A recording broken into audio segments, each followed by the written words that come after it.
Good morning, everybody. This is Rose. Today is Wednesday, October 26th, 2 minutes after 9 a.m. Eastern Time.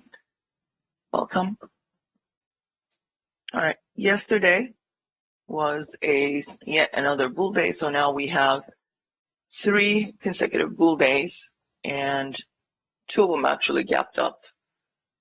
We had a really good start yesterday. That was basically the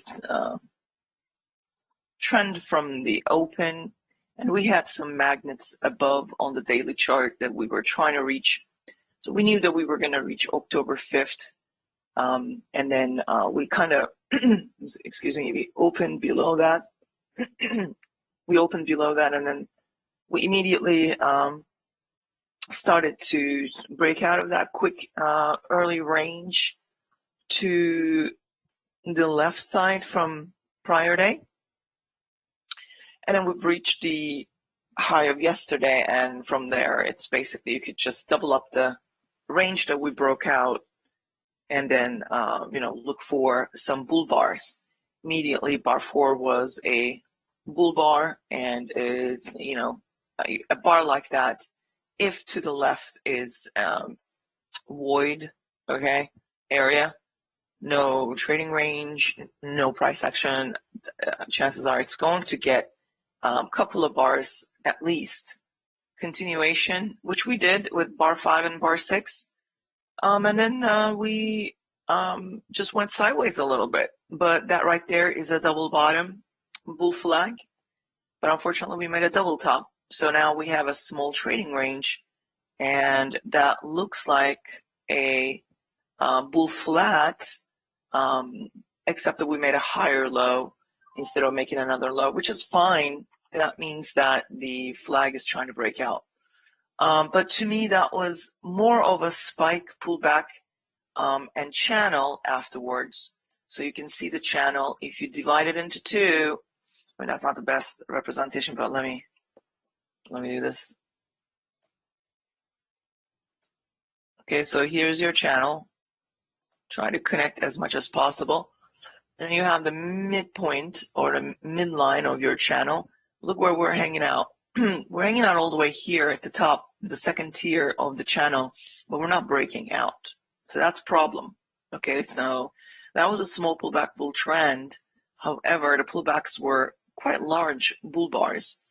And the bulls are not really putting in, good bull bars, which I talked about. But we kept pushing, right? So we looked for breakout setups, such as outside inside bars, and as long as you are above the EMA, you do not want to sell unless you have a good reason, such as here, right? So here's an outside bar, here's an inside bar, and bears could not breach that inside bar's low. We didn't take out that low, so that means most likely buy stops are either above that or above that, above the inside bar, above the outside bar. And bulls bought it. They have a breakout. You can measure your breakout targets, or you can go for 1-to-1, 2-to-1,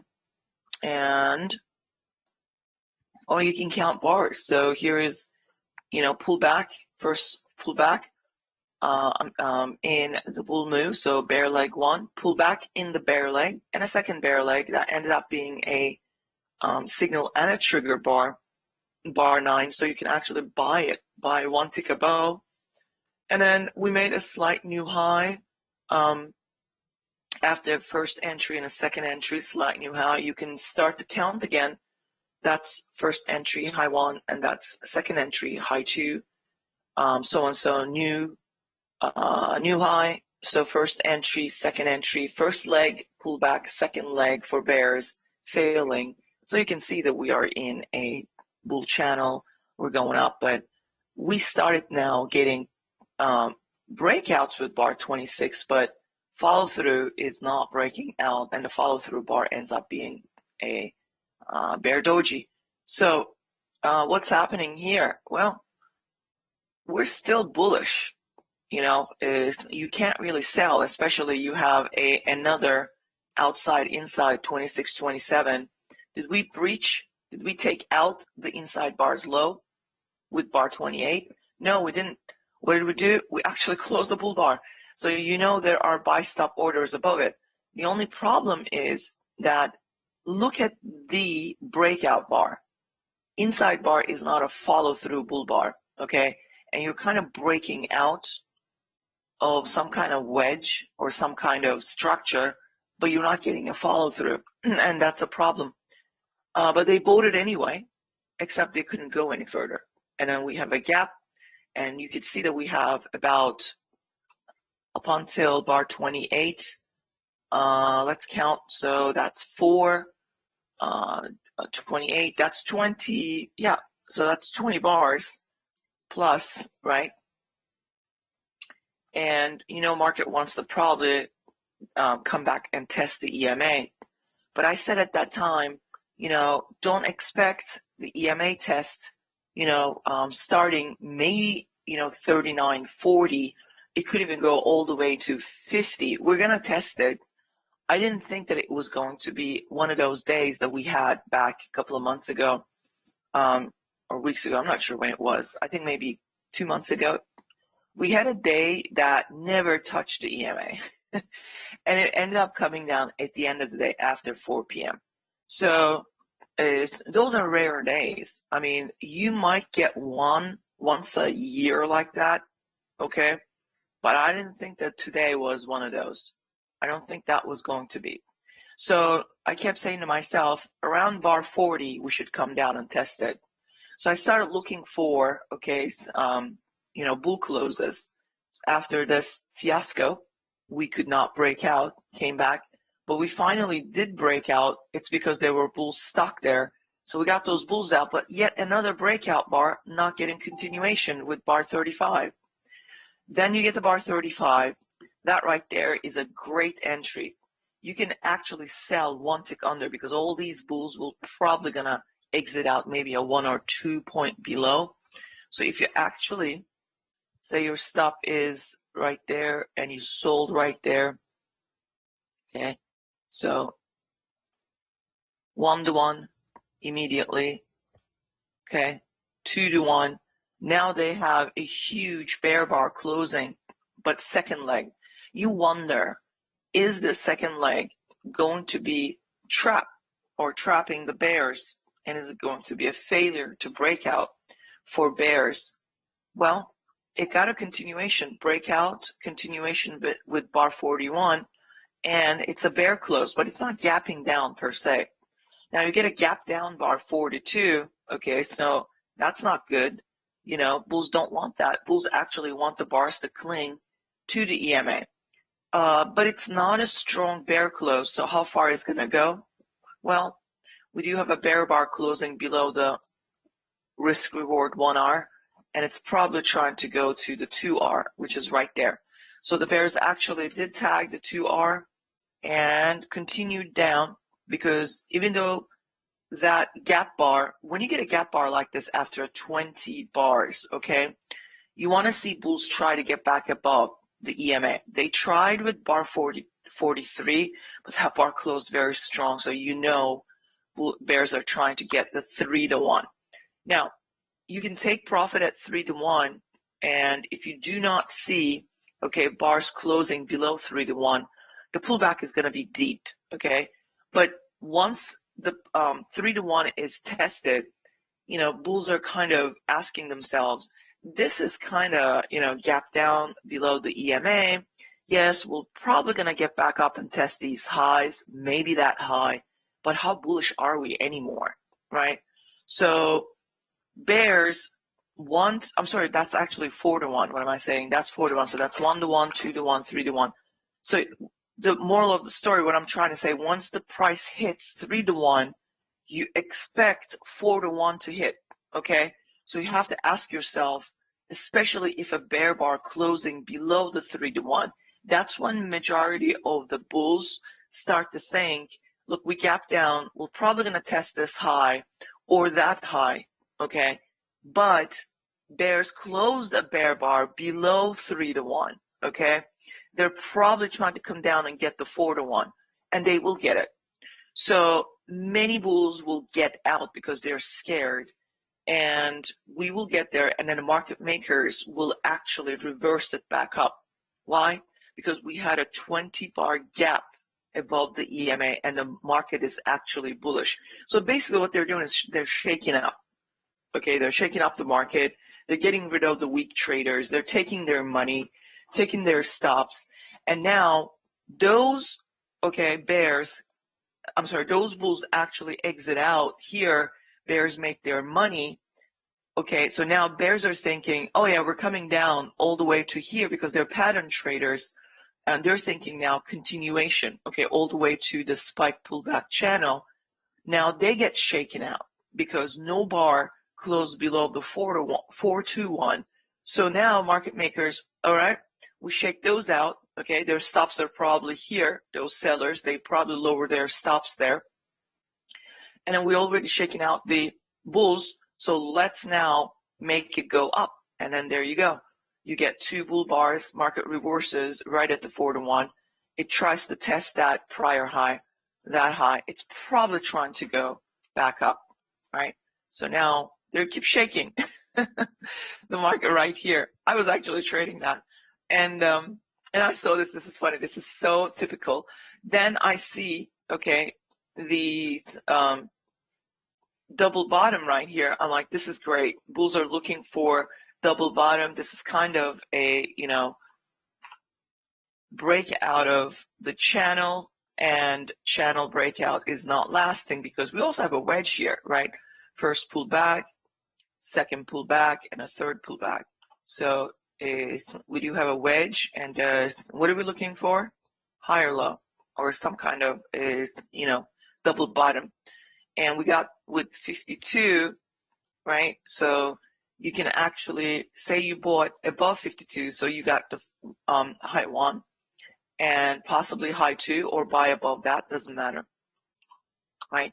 Put your stop there, you vote there, that's your 1-to-1, 2-to-1. Now we could not get to the 3-to-1. It's because I'm probably putting the stop here. Some will put their stop underneath. Okay, this, you don't need to put the stop there. You can put the stop here below that higher low. Okay, then we ended up getting actually 3-to-1, and we closed the bull bar. Okay, same thing. We're shaking out. Okay, some of the bulls, scaring them only to go right back up again. Okay, some bears are selling, and now they're stuck at the EMA with a failure, with second leg failure at the EMA. They're literally stuck. Many actually sold at bar 66. You could see the bar 67 went under 66. That right there is market shaking up again because it wants to go and make new highs. It wants to test. It already tested, came back down. That's a bull flag, double bottom at the EMA, and most likely we're not going to come down here. Okay, not in a short amount of time.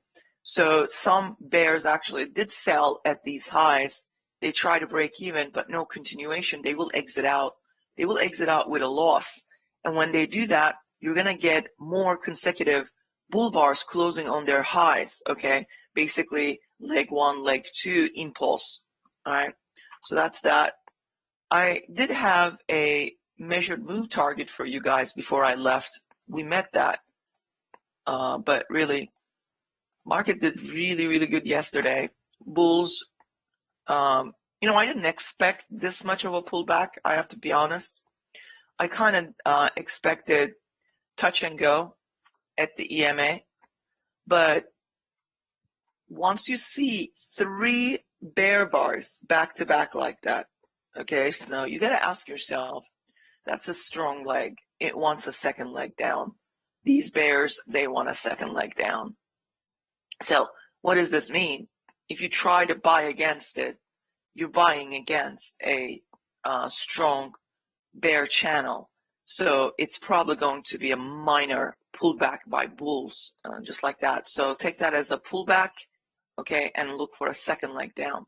Now the second leg, it closed below the EMA, bar 40 I'm talking about, and that's another strong bar. So somewhere around mid 50%, sellers are probably waiting, so the limit order sellers. It's also one of my favorite short entries, okay? That's a breakout from that low. So you know that when we get there with ATR, let's see what the ATR was. You can actually sell. So say you sold here, okay? I'm looking for about, once we get this bar, I'm looking for about up to 4 bars, okay? I'm looking for test and sell again. So bar 1, 2, and 3, and 4, 5, look, they kept selling. So bar 3, we got that test, and then the sellers showed up. So let's take a look to see what the ATR was. ATR was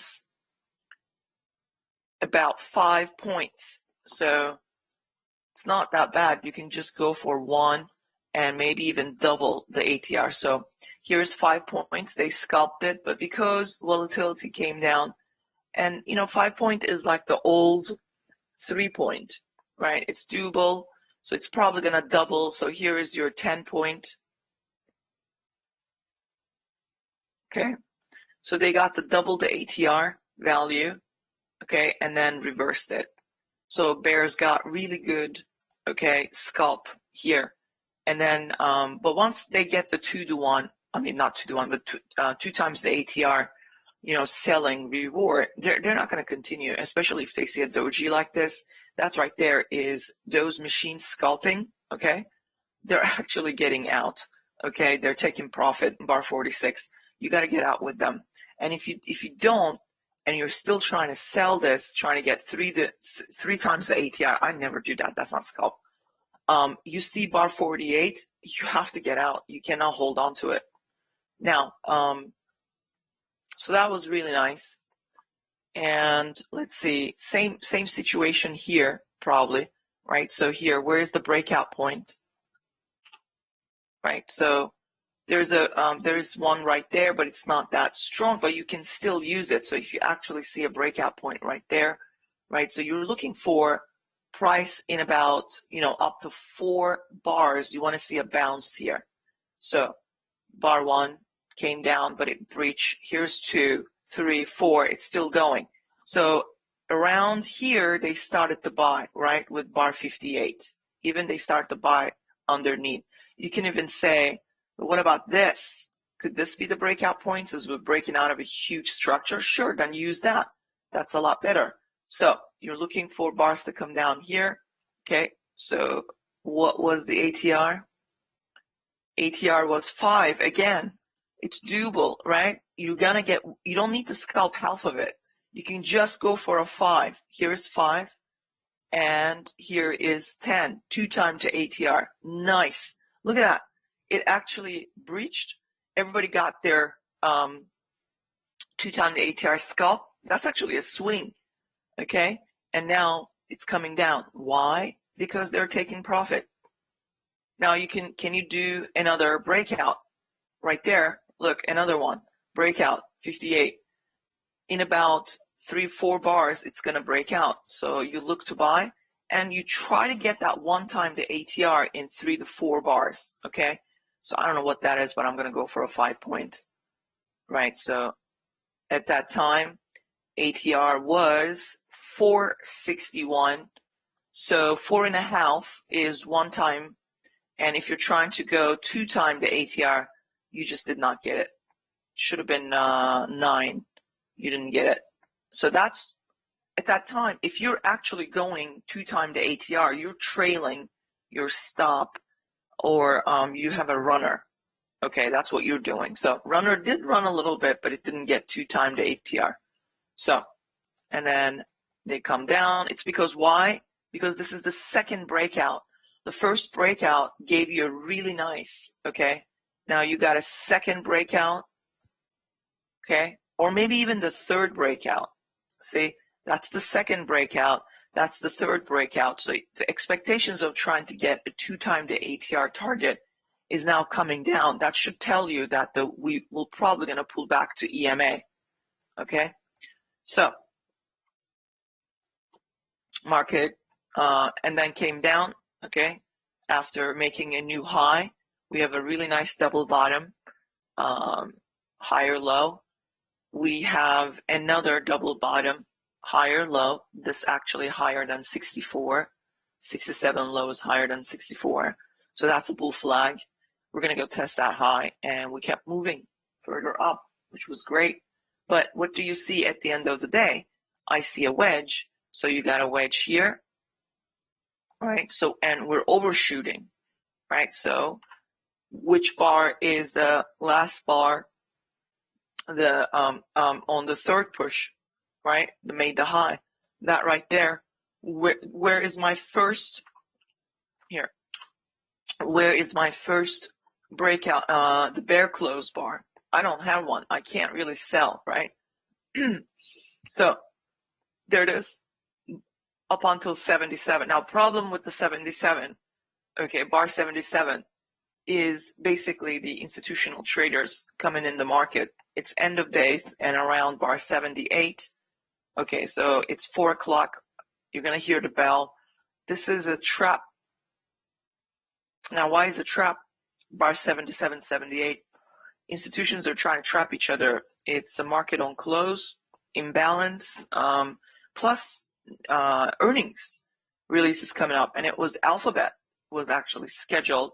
Now, I actually sold it because of the wedge. I said, I'm going to stick to my end of day, analysis. And we gapped up from EMA, and we're not doing well. Okay, we got an upper wick. I'm going to sell this. I ended up selling. I saw this. I didn't sell it right away. I look for a pullback. So I stick to my price action reading, nothing else. And I didn't let the market shake me out, but I had to stop there. Okay, no matter what I did. And I put a 50% in that box. And I said, if bulls are not able to close above that 50%, if bar 78 is going to be trying to trick people, no, we're just going to go break out and make new highs, maybe next 15 minutes all the way to the 415, 430. But I don't care. No bars actually closed above the 50% in that range. And I sold, so my stop's there. So let's measure it, right? And then I got a really nice push down. So if my stop is here, maybe a 1 or 2 tick above, and first sell, second sell, and if you sold underneath that bar, right? Look at that, 1 to 1, 2 to 1. That's nice, isn't it? So 2 to 1 risk reward right into the close. And around 4:15 with bar 81, everybody got their 2 to 1. So it worked out just fine. Or if you're trading with, none of these measurements, you got a wedge here. And where was the last push? Where was the third push beginning, the start point right there? So if you sold it, that's where you need to take profit. Now, if you see bars closing below that, you're basically hoping that the price is going to either get to here or here, okay? But it's end of day. It could have probably continued, but it's end of day. So you can't really, and there's a gap here, okay? So that gap is going to stop these bears in their tracks, okay?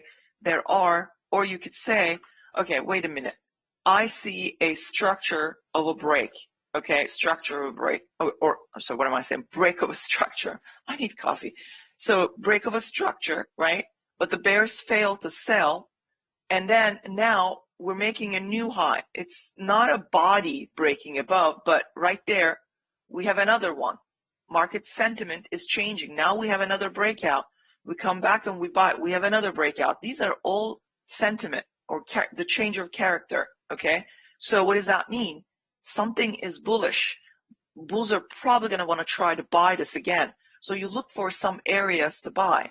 So they bought right here, leg 1, pull back, leg 2. That was a support. But this is what I'm interested. This right here. This is a buy zone, aka demand. When they're finally, they can't go further highs and they're selling. You see that bar right here? If you sold it, you need to take profit here because we're going to bounce very hard there because this is all laced. Even a 1 point above this area is laced with buy orders. Buy orders by these bulls have their stops here. They're trying to stop the market from breaching that bar 51 range to run their stop. So they're going to buy here even above this bar. So when you're selling, you have to get out of your short. You have to take profit. You can leave a runner in hopes of market actually testing where the stops are. It could come here and then go back up. So I want to go back and see what the market did on the 5 minute, or we don't need to do that actually. Let's go and check the Globex. Okay, so right there, this is the 15 minute. Just gonna lower it to 5 minute real quickly, just to see what they did. Okay, so that was that area, I believe. No, wait. That's not it, sorry. Forgot that I'm in the wrong day. Okay, so that was that area selling. And look, those of you want the swing, this is what I'm showing you guys an example of where to find these levels so you can buy these or sell them, okay? So pay attention, right? Pay attention to the left. Bears are strong, right? They're breaking some structures, they're getting their measured moves, but where is the continuation? So they failed. Now the bulls are taking over. Now, in order for you to think that this is a strong bull trend that you can buy again, okay, basically you're hunting for price to come back and buy it, okay? You're looking for structural breaks and change of character, 3 pushes. That's good. But where are the impulsive bull moves began? The one began right there, right? So when the price gets here, they're probably going to buy it, which they did. But that's not what I'm interested. I even posted a chart and I said, that's not what I'm interested. I'm interested in this area. And when the price gets here, I'm going to look to buy. First buy, expect a second buy. Look, market makers ran those stops. They're shaking out some of the weak bulls, okay, before going back up again. So after hours, if anyone actually traded it, not after hours, after the bell, they ended up making a 10 point from 4:30 to into the close. In 20 minutes, they made, before the maintenance hours, they actually were able to buy and close. That was nice. That's a 10 point right there, trading with the machines, but it did it anyway. So just wanted to show you guys what I saw there. Okay. All right, so what do we got here? So we tested yesterday is my target, which was the 50 SMA, and then we came back, and here you can see on the hourly chart spike pullback channel. Now we also had 1, 2, maybe 3, but hang on a minute here. Just wanted to check the news. We have a 10 o'clock news, okay? So we gapped down, and the next bull target is basically the high of September 21, the day. So we have that right there. Bulls are trying to get to. It's also the falling trend line. You see how we use this trend line, the shallow one, as support? I'm going to get rid of that now. I no longer need it.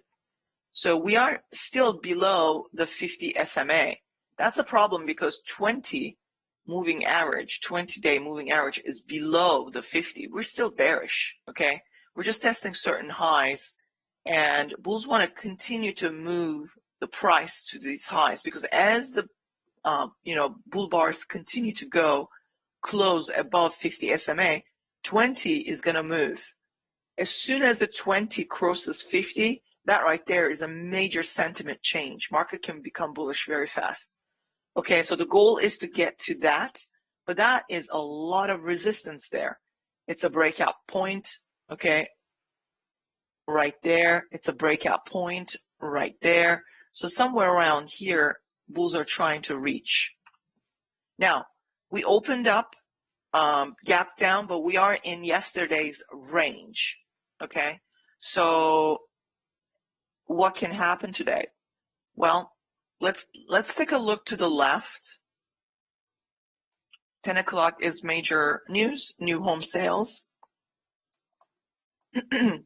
So let's look for supports, because the news candles will only respect, support and resistance, or buy and sell zones, or supply and demand zones, right? So when was the last impulsive breakout, which was right here? So that bar 2 represents the buy zone. So if we somehow start to sell, this is where the buyers are waiting, okay? So I'm waiting for what the bar 1 is going to do. There's also a gap there. So there are buyers. We know there are buyers here, okay? We haven't tested that gap thoroughly, okay? So gaps I marked them white. So we might come into that gap area, or the bulls want to keep this gap open and keep the market bullish, okay? And I want to go back to the close of yesterday, 81, bar 81. Now this hasn't changed. Let's see. Things are going to change in a second. So just wait for this bar to close in 5 seconds. Okay, here we go. So close of yesterday, high of yesterday, we're below. Now, we're still bullish because 1 hour EMA, we're above it. The price is above it. 5-minute chart, 20 EMA is above it. Okay, we're still bullish. Bulls are going to try to prevent, okay, this gap to be closed so they can keep it bullish. So I'd be looking for, buy opportunities, not necessarily sell opportunities. But I also see a expanding triangle and a bull channel. So we could still come down to the low of this channel. We gap down. Bar 1 is a bull bar. I have some areas where buyers might be sitting. People will wait until 10 o'clock. It's a good place to buy also that bar 2, okay, that area. Also area of interest, but I'm more interested in, I believe that's a secondary demand zone or buy zone.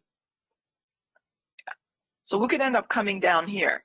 So everything's actually stacking up pretty good, right? So bulls need some kind of, buyers to come into the market. More buyers are sitting here, the bottom of the channel. We'll see. So it's also the yesterday's, if you take the whole thing as a trading range, the bottom of the trading range. So I don't know if I want to buy the close of bar 1, to be honest with you. Now we have 2 bars overlapping. You might be on a ETH chart, Buck, on the Thinkorswim. I'm on RTH. So RTH charts are regular trading hours. It excludes the midnight. The Asia and European session and the pre-market. It's 9:30 to 4:30. Thinkorswim has a way of showing the RTH chart. You just have to select it within the template, the settings.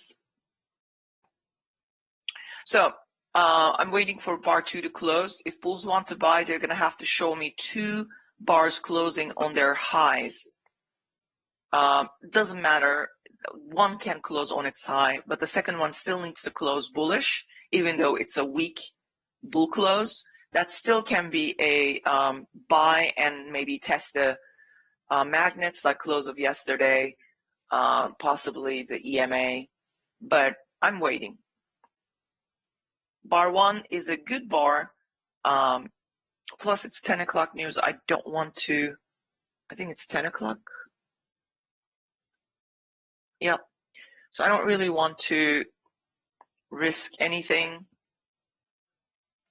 The Globex range is not that of a big range, and we're bullish still is another way to look at sentiment, market sentiment. We're above the midnight open. We're above the Asia mid-level, and we're now above the Asia high. So bulls are trying to break the Globex session and get to right here. I'm sorry, Globex range, not the session, and then possibly even go further up. But triple top, possible wedge also. We might just overshoot it. Everybody's looking for what the bar 2 is going to do. How is it going to close? It's right at the mid-level of that channel. It's not the best channel I've drawn, but you can also take it like this. Then you're basically eyeing price to go test the midline. But that's not, some people will do that without looking left, and that is not accurate way of doing things. You have to get more information. Okay? So if you take this, then take that, then you're bullish. Again, I think this is wrong. I don't do it like this. That's an overshoot. Maybe this is a lot better. So looks like we just actually tested the low of the channel, okay? But still, if that's the case, they bought it. And now I understand why bar 1 ended up being, closing bullish, okay? Because it was, if I draw my channel, this is why I don't like channels. You can draw 5 different channels and you still would be confused. Good luck with that. But that kind of tells you now why bar 1 and 2 try to continue. But to me, I don't care about the channels. It's just you're trying to find something that may not be there. Just stick to the bars. That's all you need. Find your buy zones. Find your, I just group them under, if it's a demand zone support, I just group them under one thing. Okay, buy zone. If it's supply or resistance, it's just a sell zone.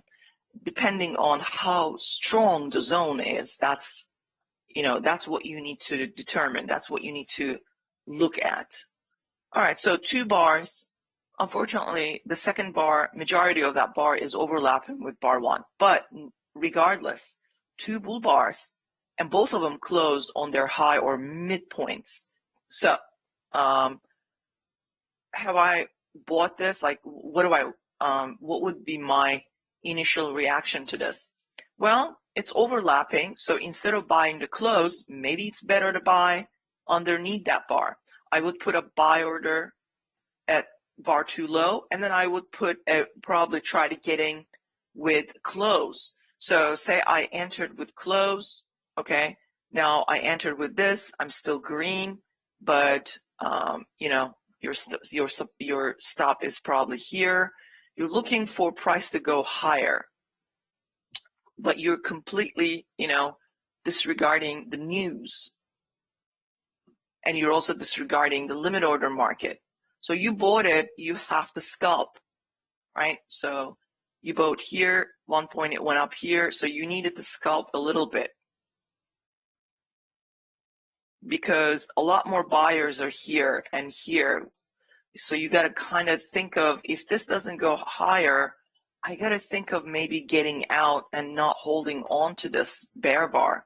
I can still buy here and probably break even, but you don't know what the news will do, right? So news can actually breach, and then you could end up finding yourself right here at the magnet low of yesterday, 1 hour EMA.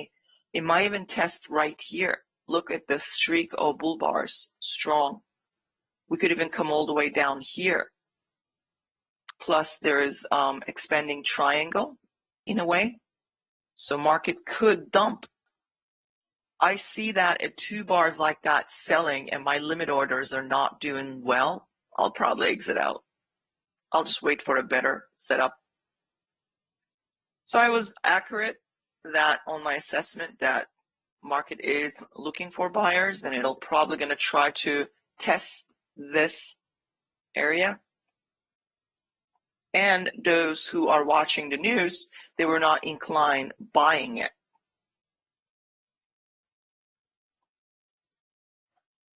Because they know if they buy now, they're not going to go further anywhere. I said on the Globex chart, we have a triple top. It's kind of a wedge, so be careful. The bulls are trying to get to the Globex high and trying to break it, but did we break it? No. What happened? We got rejected. So we're in a trading range, basically. And we're getting now a 3-4 bar trading range price action. All right, so what is it doing? If a bar like 3 ends up buying, okay, bull's buying the close of bar like 3, which is a bear bar, that tells you right there, you don't need to look at left to say that you're in a trading range. That's a limit order market right there. Bull's buying anything that looks very strong, bear. We're testing the midpoint of that bear bar still. There are probably limit order sellers trying to sell there. The midpoint of 3.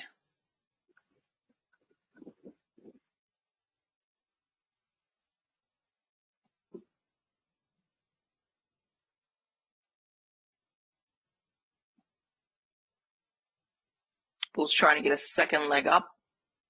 But remember, it's the opening range, 4 bars. Sometime around 10 o'clock, you look for a double top or double bottom. We are kind of seeing a double bottom here, but because it's news, anything can happen. I just don't want to chance the fact that, you know, hey, I can be a buyer here, buy here and test the EMA. That may not happen. If it does, that's because some machines do see double bottom at 10 o'clock, okay? Now, if we do go suddenly at 10 o'clock, buyers do show up, we might just go up here. In fact, we might make a first pullback, second pullback, and a third pullback, but I don't know. So I think we're going to dump here, I think, but we'll see. We might pull right to the 38, 26, 25 area, 38, 26, 25 area, which is right around here. Or they're going to buy this because they do see a 10 o'clock double bottom under the EMA. It's a limit order market, so if some machines actually see bar 4 as a strong close, which it is, regardless of its upper wick, they're trying to sell. Some machines are trying to sell that open. But I'm not gambling here. I'm not going to touch it because it's news bar. It's not doing anything right now, but it will do something. Just give it time. Oh, there's still 10 minutes. Sorry, this is not news bar. What am I saying? News bar is bar 7. So this is still a regular price action. I just looked at, I thought it was 10 o'clock. I even have my glasses on. I need to go get my eyes checked. I'm actually using readers. It's gotten so bad very quickly last couple of months. I need proper glasses. All right, so it was in less than 2 minutes. Sorry about that, guys. I read the number wrong. Now we have 9 minutes. So looks like the bulls are seeing a double bottom. It's not really 10 o'clock yet, but they do see a double bottom. I still wouldn't touch it. I mean, you could buy, basically you're hoping, you know, there are buyers here and you're going to go to the EMA, but it may not go. Because machines like to sell strong bull closes in a trading range environment because it's a limit order market. It's completely opposite of what you might have done, right? You see a bull bar, you buy, you see a bear bar, you sell. That's not the case. Yes, and then there's triangle, right? So it's also some kind of a bear flag, right? So here's a leg one. We're pausing basically here. We're waiting for a catalyst. Bears could be waiting for some kind of catalyst to sell this, to make a wedge 1, 2, and possibly 3, right? So down, maybe. You could say maybe up and down, up, down. We're slightly bullish.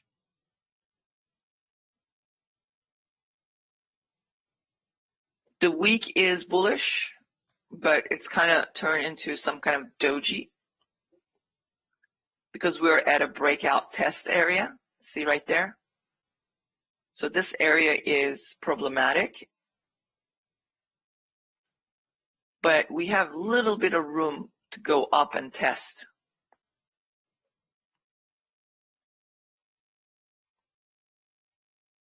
So we're not at 10 o'clock, so that's not really a solid double bottom that I was talking about. Just going to trade this as a limit order market. Some bears tried to sell below bar 3 with stop order and got stuck. So when a stop order bears get stuck, what are they going to do? They're going to sell at the high of any bull bar comes after that, right? So bar 4, the high of bull bar is the wick area. So they sold, they had sell orders in the wick area, maybe at the high that didn't get, you know, activated.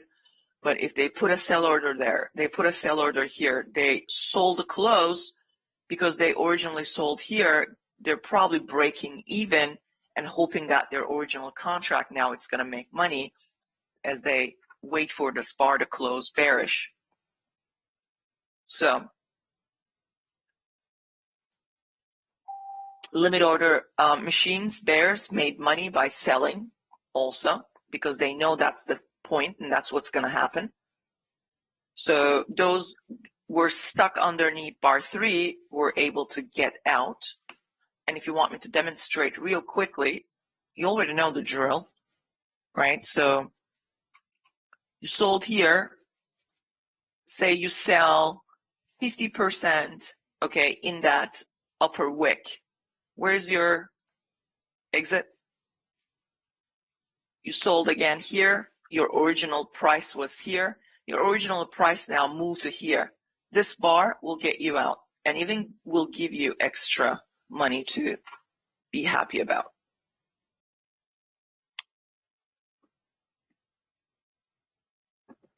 Everybody's waiting for the news hour. But you see we're inching close to that, and now you could see Steve's triangle here is a lot more prominent. Now, what do you guys see here? Take a look. What do you see? Who's going to type it up? I see something that we've been talking about for some time. There's a setup there. Yes, and then there's an outside bar, right? Bar 4 outside. We now have inside, inside. What do the bears want to do here?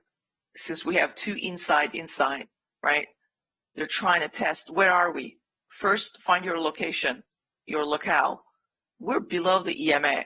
So it doesn't matter if the outside bar is bullish bar. What is the market trying to do? They're trying to take out the low of that first inside bar, okay?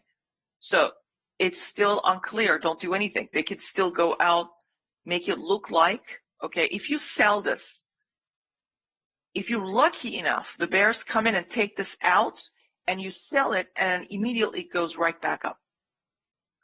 So it's better to wait for bar to close. But inside, II is what? a breakout mode, so it's coming. So we're below the EMA. On the 5-minute, we're slightly bearish. On the 15-minute, we're slightly bullish. And we're bullish on the 1 hour. So basically, I'm looking to see what the bears are trying to do. I know what they're trying to do. They're trying to take out the bar, first inside bar's low, which is bar 5. If they do close a bear bar in about 1 minute, they're gold now, but you need to see a body breaching that low. If they close this bar like that while still inside the outside bars range, the next stop is to breach there. But if they breach it before this bar is closed, I still wouldn't sell it. I still would not sell it because there is a trap area here. It could still turn around and go back up. So you have to wait now, okay? You have to wait. So they're showing you bearish pressure because they're trying to take that low out. But that low only can be taken out by bar 6 closing below the low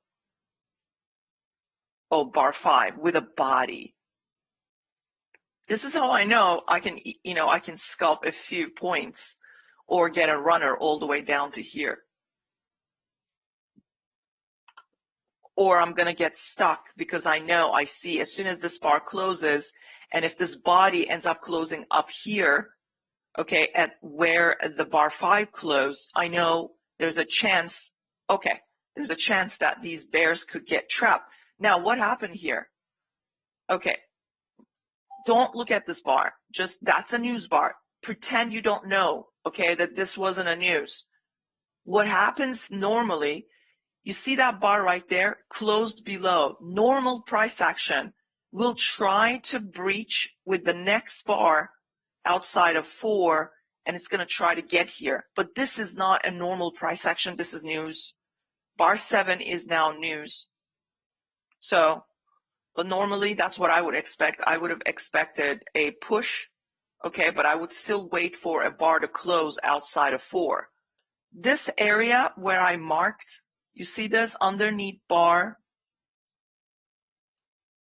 4, starting from 1140 to minus 1140 is a trap zone. So actually what the bars are showing me with the setup, bears can actually get trapped there. So don't sell anything. Wait for a solid bear bar close if you want to sell this, sell into that, and sell into that. Now what happened?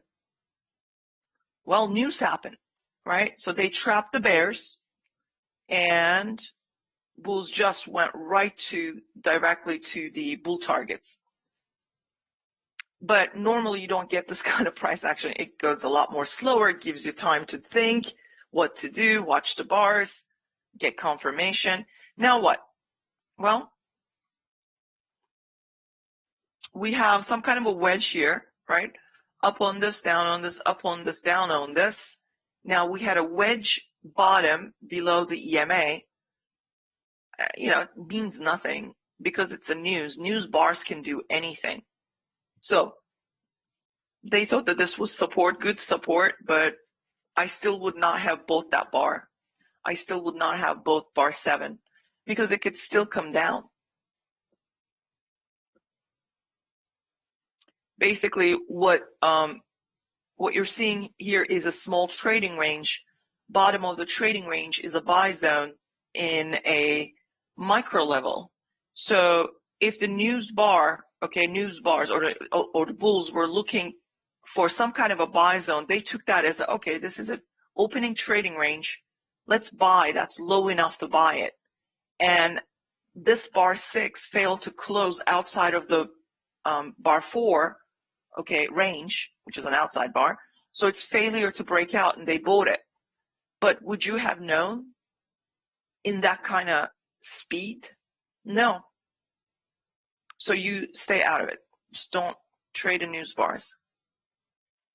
Now, what can the bulls do? If they can close this bar up here, okay, bears tried once here, bears tried once here with bar 3, bears tried twice with bar 5 and 6 and failed, and we get a strong bull body close, we might go further up. but I don't know how this bar is going to close. So right now, bulls are taking advantage of failure to break out from the bar 4 range and the opening range they bought. But, you know, those kind of decisions are done. High frequency machines, they have, you know, they dominate the market with, you know, they have millions of dollars to their disposal. I can't make that decision fast, so I'd rather stay out. But I did say that we're slightly bullish on the, okay, here, 15-minute chart and hourly and daily. So now I did say bulls are trying to test the Globex high and test here. First they came down, but look, they also tested that arrow line. And now they're trying to close a bull bar outside so they can continue to go up, okay, to there, that line. But I need to see a bull bar close outside the Globex range. Okay, so first.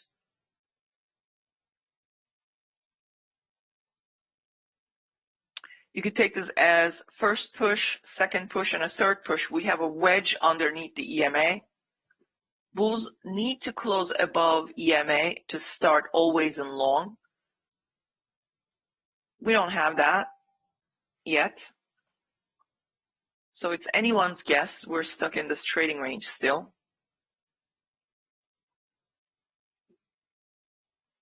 Now, is there a solid bull breakout here from the bar 4 range? Do you actually guys tell me that there is a solid bull breakout? So these bears got stuck here. Did the bulls actually take over the market? No, exactly. Why? Look at bar 7. It breached, okay, the bar 4 high, but it never closed the bull bar. So now if you're still bullish and want to see continuation, you have to see that bull bar close above the 4 high. Then you can say, I can maybe buy the pullback. I can expect, you know, consecutive bars closing above EMA to become, you know, always in long, but it's still not yet set up. But bulls did close a bar on its mid-level, even though the upper wick is huge, and the bears tried twice, so they failed, so they're buying. So high 1, high 2, but they're buying into a upper wick. So that means these bulls need to show you that they are in the market. First, they have to close a bull bar above that line. Second, they have to take out as much as the range of that upper wick to show you that there is bullish pressure to continue to go and test the bar 78 low and possibly high and go to the high of yesterday. So I still don't have a solid reason to buy this news candle that closed on its mid. It's still a trading range. It's still a limit order market.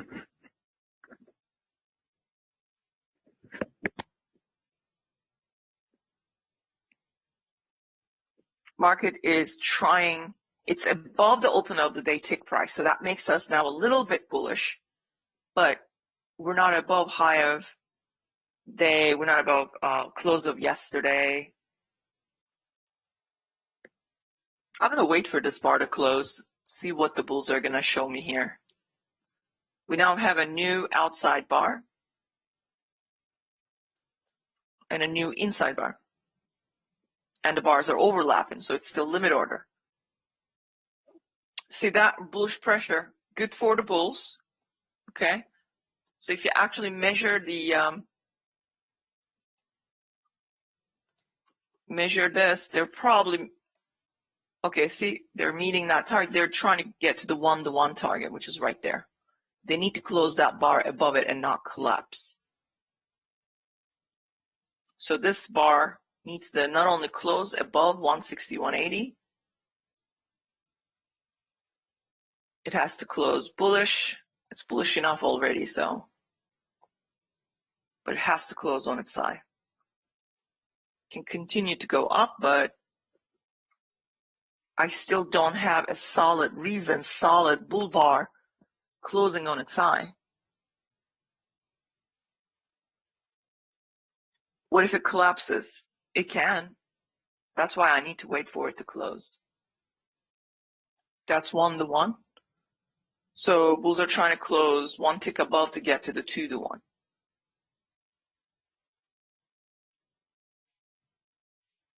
And that happens to be the bar 78 range. They're trying to get to here. But you need to see a bull close. Okay, so they did close one tick above, if I measure this right. But profit taking, so wait. If you want to see continuation. We do now have a bull bar, strong close. Gotta wait for the profit takers.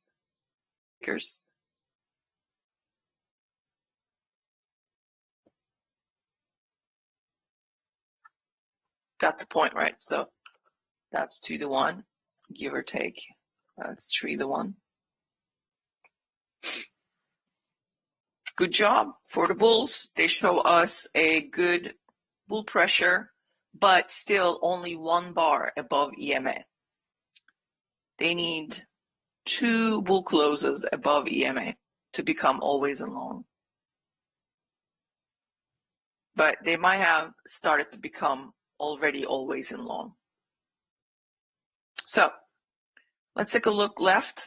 What do we see here? A structural breakdown or break of structure by bears, but they could not stay below that longer. They could not get down to these levels. So this area was very strong. I'm going to get rid of this. There are too many things.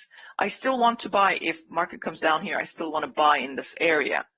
But we don't need, you kind of got the idea. So now, do we have a structure break to the upside? Really bad. So we need another bull bar to close like that to say sentiment is changing for bulls, right? Then you would look for another one, and we become bullish. But eventually, you see these bars? Eventually, if we ever go up, market wants to come back down somewhere here to buy again. I will be a buyer there, probably there. But right now, I need to see if the bulls are actually going to be able to show me some small structural breakouts.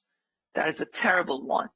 But 8 is okay. So to me, I would still take this as a good structural breakout. So 1 down. I need another one, possibly a third one. Okay? So 2-to-1, 3-to-1, bar 78 low. I like to see bulls actually go and test 38.65, but let's see if they can do this. They just need to close this bar. Bullish and not collapse. Measured move. It's right around 2-to-1 area, so we might be able to push this into that area, which is bar 78 range high ish. Yeah.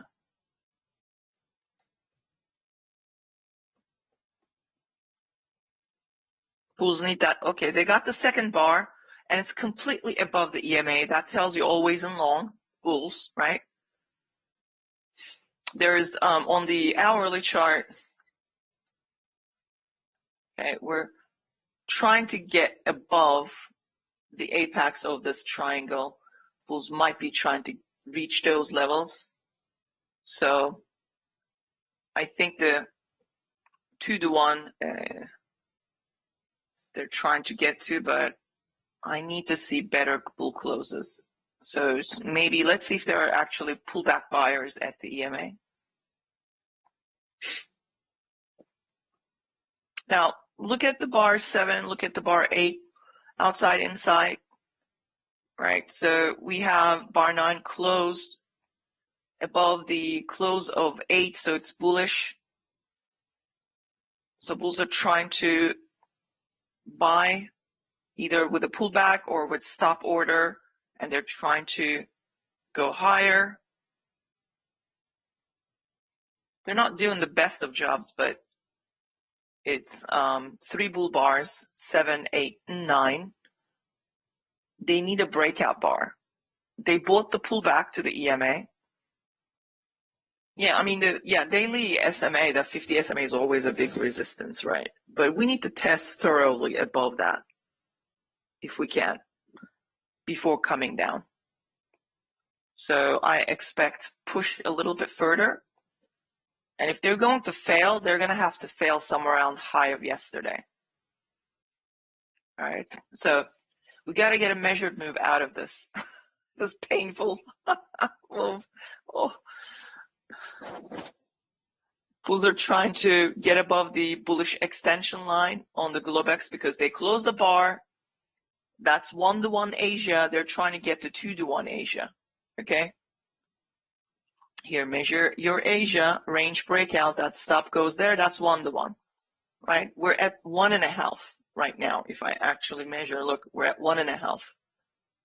So they're trying to get to 2-to-1. That means they need to close this bar above this faint line and get up there.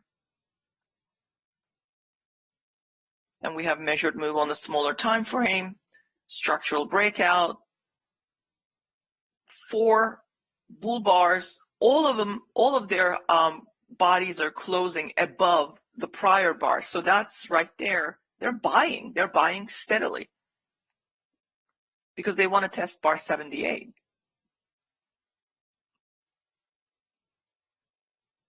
So good job. I would take a little bit of profit here and leave a runner. Look at the bar. Okay, what do you guys see here? Bar 10, breakout bar. Where's the breakout point? Bar 9 high. Pull back. Buyers are probably right there with ATR value. ATR value is 975, 10 now. Okay, look, it's pulling back. If you put a line here and measure 10 one time to ATR, take 5 points, half the ATR scalp, and leave a runner. If I actually measure from there to there, that's 7. So 5 point is right there. Okay, that will be half the ATR. Take profit. The other half, if ATR stays 10, 10.25, I'm just going to roll it to 10. We could still hit high of yesterday.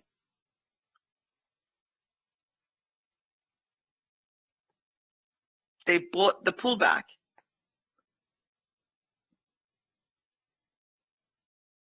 So mark that 5 points ATR. Now, those who bought the high 2, I would also show you something why we're stalling here. So if you're scared and if you measure from there to there, that's a 20-point scalp right there, okay?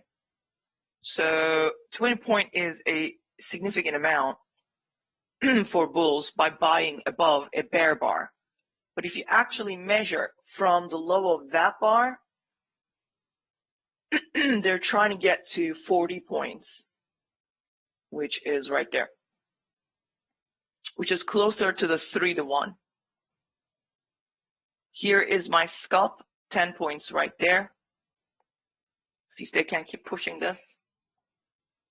But the reason why you're getting this bear bar, that's because if you measure from here, because that's high 1 and high 2, right, from the lows, market 19 to 20 points, they're going to take profit right there, 20 point. And that bar, 11, is take profit. So you would expect a pullback a little bit. And that's why I said, let's see if the buyers are going to show up there. If they do, we have a potential of 10 points and 2 ticks. So bulls are trying to get to 40 points, but I'm going to get that out of the way. Still waiting for bulls to show up after this profit taken. What do you mean by wedge? Can you, if you guys are seeing something, okay, like wedge, double top, whatever, use the bar numbers. That's what they're for.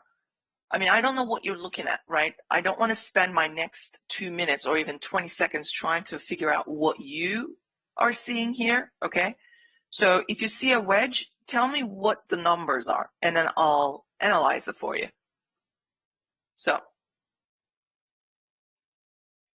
okay, 3, Smash is like, okay, calm down, Rose.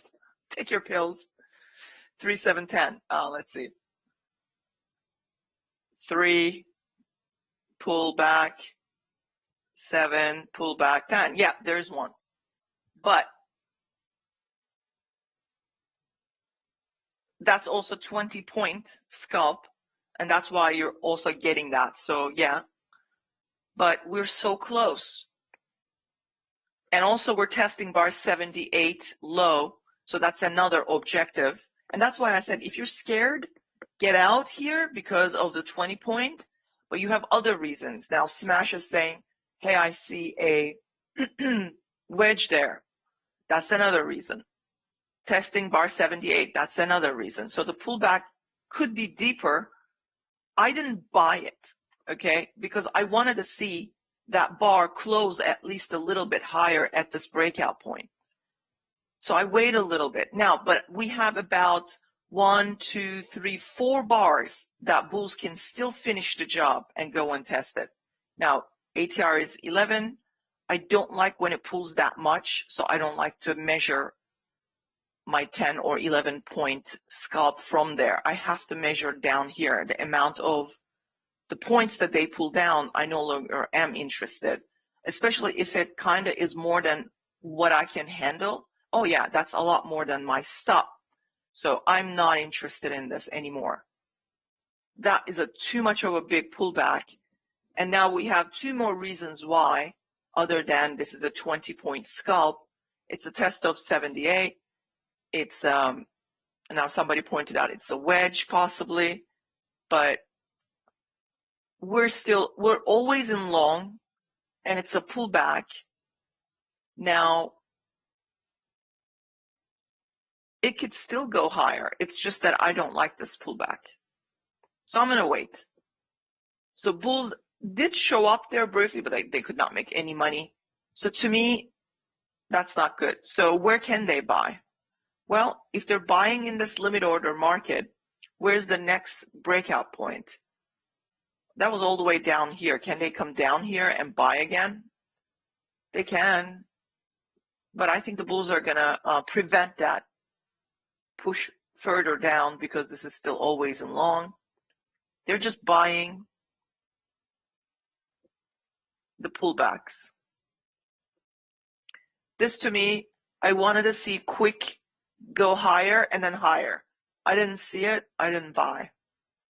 I had 10 points to make profit in that 10-point scalp. I could have made 5 points, but I didn't see it. So that's how I filter out. But now with the limit order, you could have bought at the EMA. Now ATR is, which I did buy and scalped a little bit.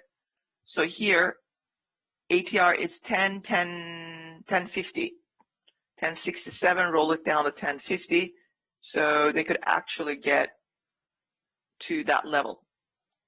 Or even further, double the ATR, it's now 11. Double the ATR, maybe 20, 20, even 22. Bulls can actually continue to go higher here. So 2 to 1, measured move target, these are all targets. 2 to 1 is right there. ATR 24, they could have pushed further up. I just want to see this area hit, and they will take briefly profit. They still got, okay, they're 1 to 1. I mean, look at it. That's 13, even more than 1 time the ATR. It's just that pullback was ridiculous. But why didn't I get scared there with this bar? Well, it's because we have always in long 8 and 9, and a continuation 10, even much better. They just needed a pullback due to this overlapping bars. And then the reasons, the wedge. Now the wedge is failing, so that may not be the actual wedge after all.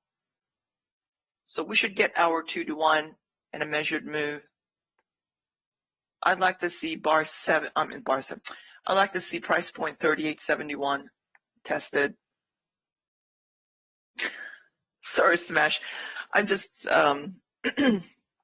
A little bit tired. I wasn't yelling at you or anything. All right, here we go. I was kind of aggravated with that bar 11 because I really wanted to buy it and get that 10 point very quickly. But regardless, we got it. So here we go. 2-to-1 target met.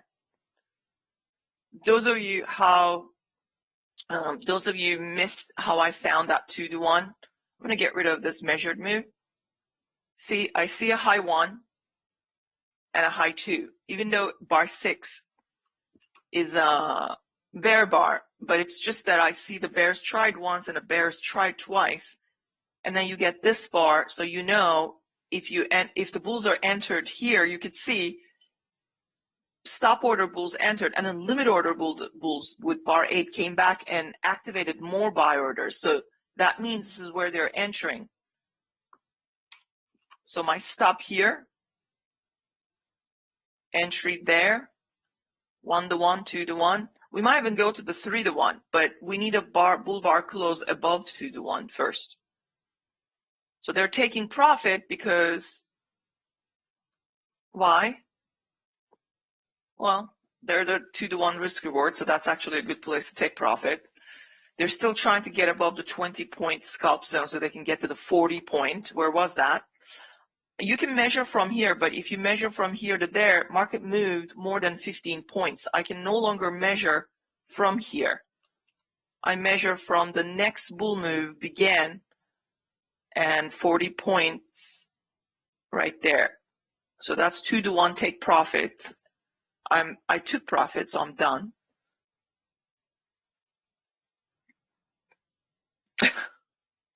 So yeah. All right, so it worked out well, and I mean, even if you guys didn't do any of this nonsense, and you could say, hey, Rose, that's just nonsense. You know, Tom Hugard would say that because he kind of said it. By the way, he's coming tomorrow, so you guys better be here. Okay, bring your friends, and they can get that 2-day trial. Tom Hugard. So, you know, he's probably gonna say the first thing. His opening remarks will be probably, "Oh, Rose, I don't know how you trade like that." Yes, I know, it's insane. But I love it. It's because, you know, that's how I learned from Alberts. I like to dissect these bars. But if you think that's nonsense and you just want to swing, here is your 15-minute global chart. What did the bulls do? Look, they tested the 50% of Asia. They're not able to break below, so the bears are never going to be able to get their 1-to-1. Okay? Look, we're holding here, right?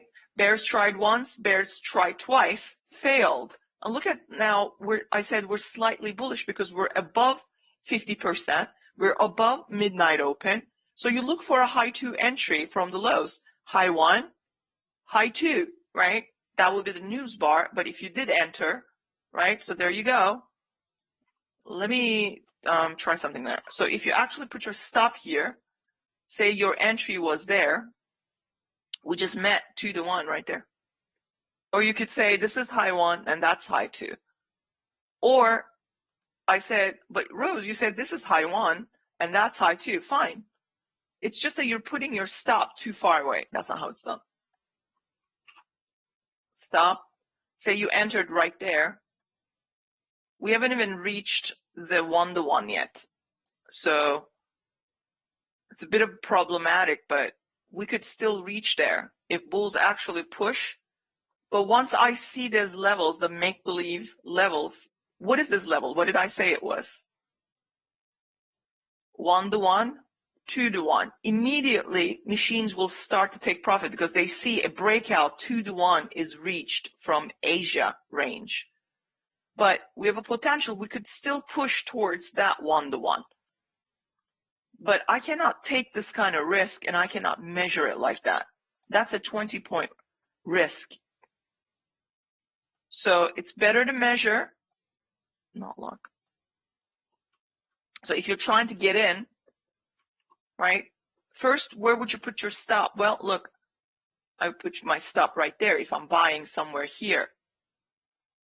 Maybe I bought here, right? So bulls actually closed the bull bar, but huge wick, and the bears were not able to breach that bar's open. So What if I just buy with a small risk right there instead of there? Okay, maybe right here. I entered 1 to 1, 2 to 1, 3 to 1. Aha, 4 to 1. No wonder why they're taking profit there. Look at that, 4 to 1. As long as I can measure and I know I see a good stop placement to swing this, and as long as I can see where they're going, come on, you could grab a 10 points from here, right? So if they entered here and you still enter and you know that's 4 to 1, 3 to 1, say you want to take profit right there. That's a 14, almost 15 point. Say you entered there because of bull bar and you want to take profit there. Okay, you entered here and, you entered there and you want to take profit there. That's 2 points. You can't make a 2 point out of this. You know they're going there. Or you entered there, maybe here you entered above that bar and you want to take profit at the 4 to 1. That's another 5 point. If there's a willpower, there's always a way to make money in the markets. But, that's your basically a swing setup. And the news bar was the catalyst. All right. So can we still get to these levels? Sure, we can. They just have to, these profit takers need to get out of the way so that we can go higher. Now, you do not want to see a second bear bar here after bar 13. So if this bar actually closes bullish, bulls will try to push towards the high of yesterday, or at least close a bar above bar 78 high. Okay, so let me take a look at some questions here. When you bought bar 11 low near EMA, how would you manage your stop for that? That's actually a very good question. So you have to ask yourself first, right? What is it that you're trying to accomplish? Are you trying to, now, if I saw bar 11 and I was like, okay, I don't like it, but these guys are trying to sell against 1, 2, 3, 4 bull bars closing their bodies above where the last bar closed, okay? So that is bullish pressure. Now, do I want to be scared by this bar? I would, because it's actually a strong bar. But it's not that scary because we're always in long. So we know the limit order buyers, they see a overlapping bars here. They're probably wanting to buy a little bit down here. So if I buy there, you're going to have to ask yourself, do you want to put your stop here? Because you're trying to scalp. What if we close a bear bar right here after we scalp a couple of points? You're done. You cannot take this. So why don't you just put, say you're going 1 to 1, right? This is where I make a decision. If I buy here, and if I'm going for, if I'm going for maybe like 5 points, if my account can handle 5 points, okay, my stop will be 5 points away, but not 10 points. That's it. 5 points with 1 contract is $250. 2 contracts is $500. So, because I don't know if this is going to hold, but if you ask me, yes, of course it's going to hold. And if ATR is at that point is telling you, well, let's take a look. ATR with that bar 11, okay, was 1174. So roll it down. Well, really, it was actually 12, I think. Yep, 12, almost 13. Nope, say let's 12. So market is telling me I can make 6 points, okay? That's half the ATR. But it's really telling me I can make 12 points. There it is, 12 points. So basically, you should be going for whatever the ATR value is, okay? And your stop should be under the EMA, but you have to ask yourself, how much can you handle? That varies for every trader. My scalp risk could be higher than yours or lower than yours. I start with $2,000, okay, small account challenges every month. I work the $2,000 account. All right, I start with micros. I get it to 3,000 first week. I have now a little bit more. And by the second week, I like to have a $5,000 in my account. then I can trade with one contract, E-mini, okay? But I can take higher risk with micros than E-mini, okay? But even like right now we're in the fourth week, okay? So I'm actually going to pay myself on Friday if I can, or Monday. So even then, you know, if I'm trading with one contract, I still have to keep it small because I don't want to lose. So you get to decide. I don't like to go ATRs when ATR is more than 10 points. I don't like to go one time the ATR risk. 10 points is too much, even if I'm trying to scalp a 5-point. But if you watch the videos, the risk reward for scalping is always twice as much as your reward. So it's a bad risk reward.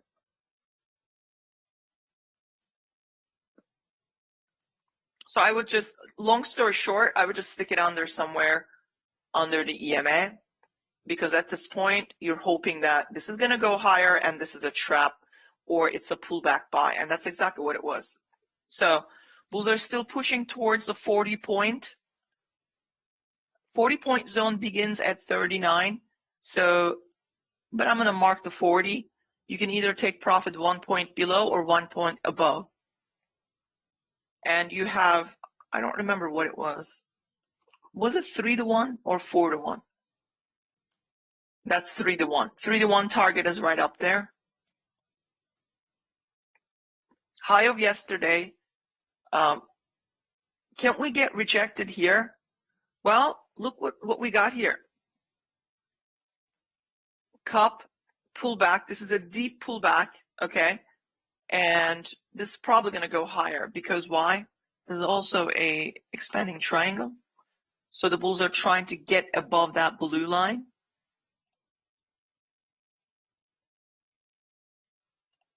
Ish. And they're trying to get a measured move, but it's double top. Be careful. We have a trading range. Remember, expanding triangles are actually trading ranges. So treat this high as a trading range high. And you know what? Let me take it like that.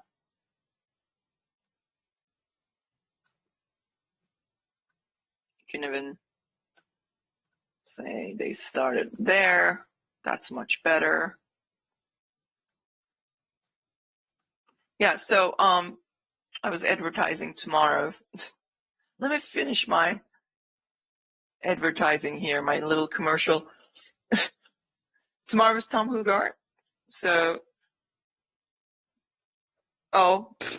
I'm glad you posted this, Ken. I am so sorry. So no free trials in the trade room this week. Sorry. I did say 2-day for trial. So don't invite your friends. You can have them watch, from your shoulder. They can still watch. You can share your screen. What ATR length or period do you use? I use on the 5-minute. I look back 4 bars, so my minimum is 4. But you can go up to 6, but that would be overkill. I wouldn't go no more than 5 bars. I try to swing the first 2 weeks, but if I see a good scalp, I will never turn it down. But obviously I'm trying to make more points with my, micros, so I try to find swing levels. I do both. I see something, I will jump in. I see a good second entry, I will jump in. I see a good breakout test, pull back, and follow through, I will buy that. I see a good measured move, I will buy and sell that. I see a good swing 4-to-1 like this, I will buy it. That will be swing. So we're swinging here because what did I say earlier? I said we need some kind of a double bottom, okay, around 10 o'clock. Bar 1 and bar 6. And then I also saw a micro wedge there. You see it? And then I saw this failing. Bears trying to sell twice and failing. So good swing setup, and the catalyst bar 7 got a nice continuation. So say you didn't trade the news hours and you waited for 3 bars. So that's 15 minutes. Bar 7, 8, and 9, you stay out of the market. And the close of the third bar, which is bar 9, you're trying to make sense now. Okay, we have 3 bull bars all closing on their high or mid levels. We're probably going to get continuation. And if you see some kind of structural breakout, that's probably where we're trying to get to the measured move. So you can jump in because market is giving you direction now. Now it's safe to say news bar already set the stage and they're telling me the path is high. So we need to get to the higher prices. So then you find your measured and you can jump in, and because if you did that, say you bought the close or you bought, maybe 1 tick above or you bought 1 tick above, right? So high of yesterday is magnet. That's 11 points right there. And you got a 3-to-1. That's about 18 points. Okay? From there that you're swinging. Now, your risk reward, if you bought there, your stop goes here, right? You might even get 1-to-1 and furthermore up. But first 3-to-1, and of course, we just met the 40 point. That's great. So we're in a swing. This is a hard trend. Now, if bulls can get to the 40 points, they can actually have another 10 points. So now I'm going to measure something and I'm going to show you. So if you see 3 bars after 15 minutes after the news, you buy there and you put your stop here. That's your 1-to-1. And where's that 1-to-1? Slightly above extra 10 points. So where's that? Okay, so there you go, 15 points. So market could push there actually. So that's your target. That's where you're going. You're trying to get a 1-to-1. But when you're doing these calculations,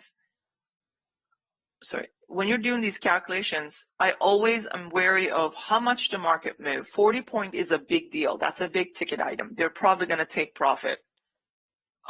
If I'm buying from this late in the trend, middle of the trend, I'm trying to make at least a 15 point, 10, 15, 20 points. Look where we are, 15 point, and they started to take profit. So you might want to ask yourself, if you enter with 2-3 contracts, say micros, don't you want to pay yourself right there because market moved 15 points and it might be trying to get to the 20 point right there and leave a runner, and that runner has to, happens to be right around with the 3-to-1 risk reward. If you actually do the math and measure that the swing bulls actually entered there, so they're going to take profit, and that happens to be a little bit, just about 10 point above 10 point above 40. That's an extension of the trend, and 3-to-1, and a 20 point for the late entries. Yeah, pay yourself there. And my eye is always on the hourly chart, on the Globex. I said the daily needs to thoroughly test above the 50 SMA, okay, before even getting rejected. So bulls kept the gap open. They found support here, which was also support. So you could actually say, I measured the gap area, but from here to there is support. So news candle found support, now going right up. And now we're testing for pattern traders. You needed to recognize the pattern, which was expanding triangle, which I said earlier, pre-market. We have an expanding triangle. And you draw your line. Mine is drawn really terribly. But you got the point, right? And I said, we're probably going to get there. And there you have it. We're just testing that line. So you could say, you know what? I think I'm going to take profit right at that line. But be prepared. Bulls are trying to break above that line. Now, we are above high of yesterday with 2 bars. Second bull bar has not yet closed. This is where the bulls can get trapped. So you have to also be careful here. Can we collapse here, come all the way down to the apex of this triangle right around here? It's possible. But if the second bar closes bullish, most likely we will try to push a little bit higher. So everyone is watching bar 16 now, plus bar 18, okay? Sometime around bar 18, starting with bar 16, we might get a reversal.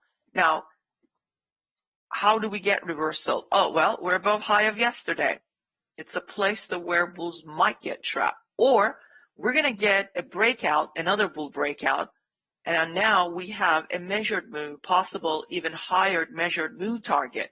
So let's see what the bar 18 is going to do. 18, 19, 20, 21.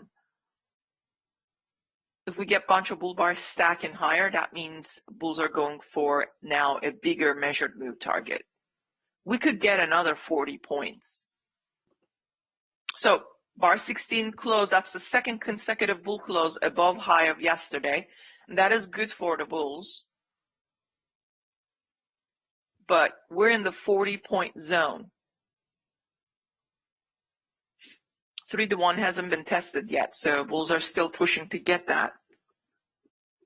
It's hard to, double your $2,000, more than double it. Excuse me. First 2 weeks with micros. I do mix it, but I only use one E-mini contract. And I make sure I'm absolutely entering in the right places. So when I'm trading, and I do not hold on to any losers, I get out of them. So my goal is to, at the end of the month, minimum, make a $5,000. But it's actually a lot more than that, obviously. I try to triple it and quadruple it at the end of the month. It's not easy, but if you study the RTH charts, and this is why we trade the RTH 5-minute charts, right? You can actually find good swing setups. Remember what I say? When do the swing setups show?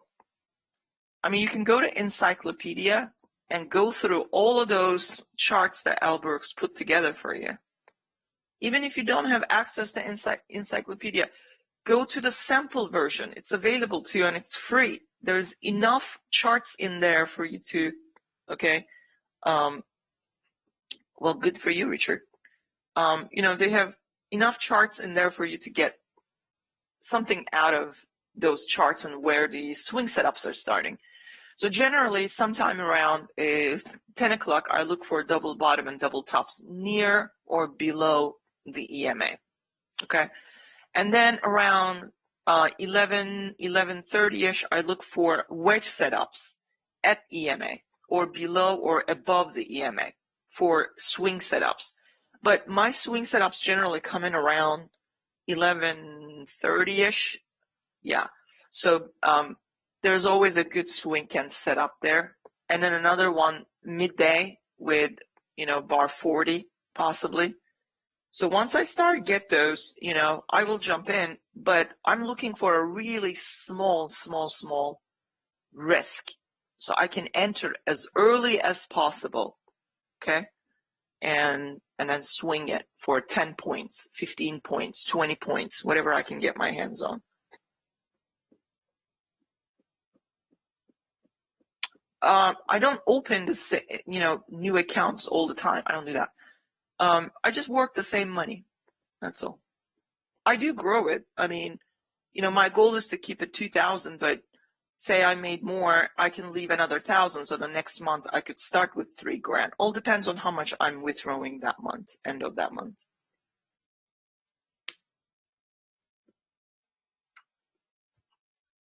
You can grow it, but I have bills I have to pay. So I kind of need the money. But that's not my only account, by the way. I'm giving you guys an example. I have so many other accounts. That's just one, to give you an example.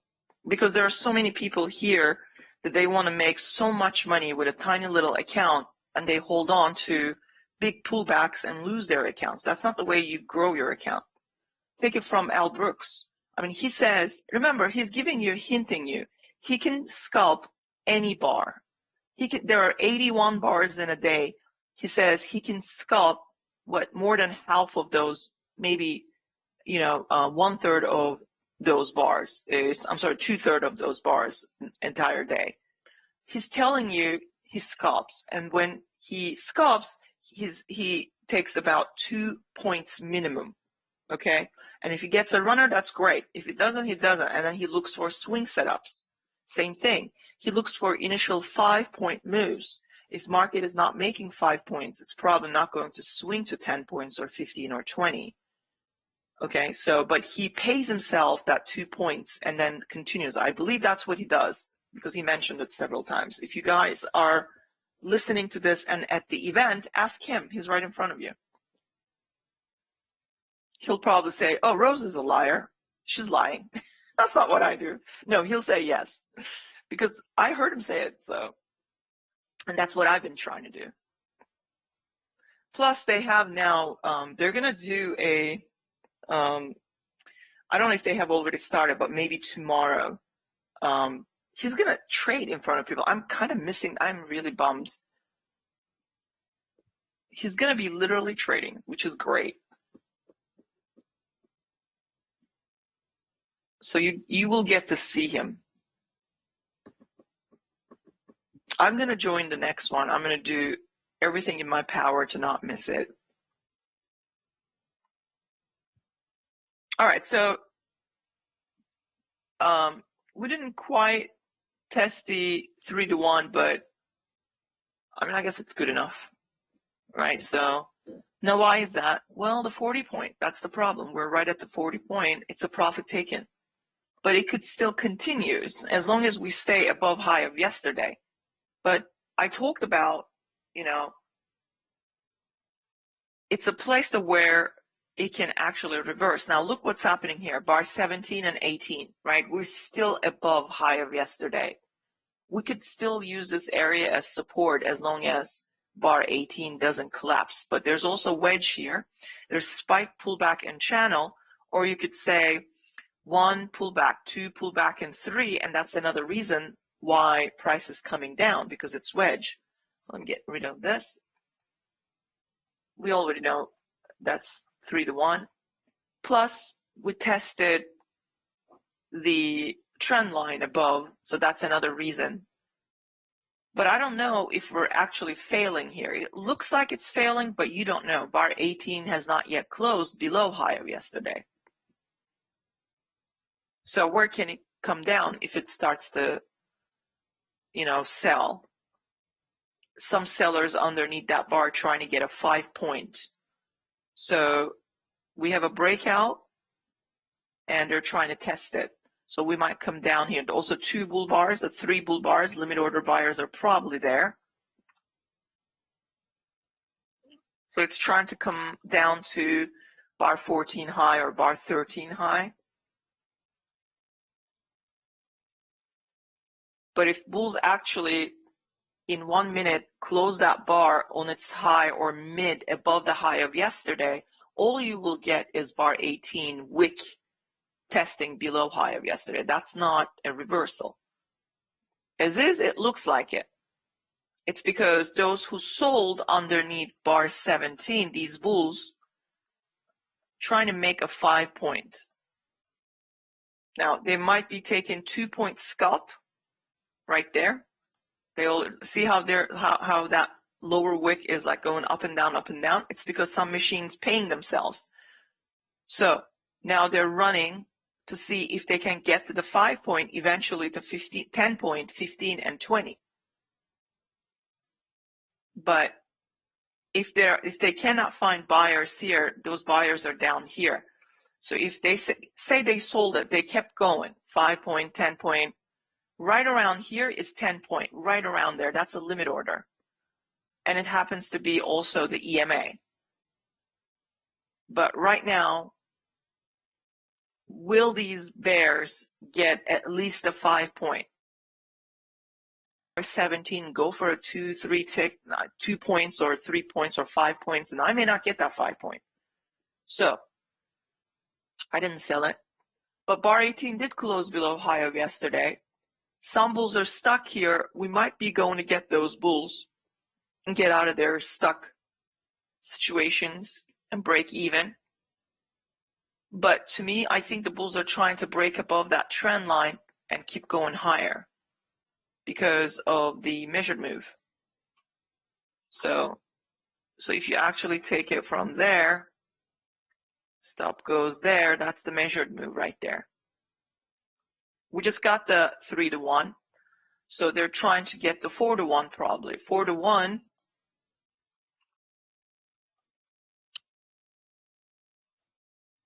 is right above the measured move. 4-to-1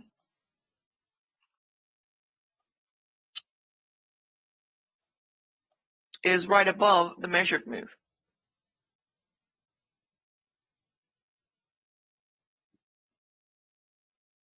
Now, if we start to get bull bodies closing above the trend line, that's a breakout. That's a breakout. I will mark that as a breakout of the upper trend line of expanding triangle. Now we made a new high and we made a higher low and we have gap here, okay? So who's in charge of the market? Bulls are in charge of the market. So everybody wants to bring their stops, if they're here or there, to here. They want to see this bar close like that. And then the next bar, break out, pull back, and go higher. They're still swinging to that measured move target. Now, why did I measure it like that? I can't take it like this because that's not really a measured move, but we already used it anyway. We took it, we used it because when you see something like this, okay, a bull bar and a wick, and then you get a bull bar starting and fills that wick, this is a gap, okay? So you can still say, if you're taking a measured move, use this as your base. So I would still take this as a measured move. That was one. Then we got another one. Okay, that right there is the actual measured move. I think that's where the bulls are trying to go. And you can keep extending this, right? There's a much bigger one right there. But that's, you gotta have to get some kind of breakout, close above the trend line, pull back and buy above it, continuation, then yes, we're probably gonna get there. Daily chart has the falling resistance, and on the hourly we're trying to get back up to here, which is last week's 1-to-1, last week's range 1-to-1 breakout and a resistance. So that's where the bulls are trying to push this, the 3,900.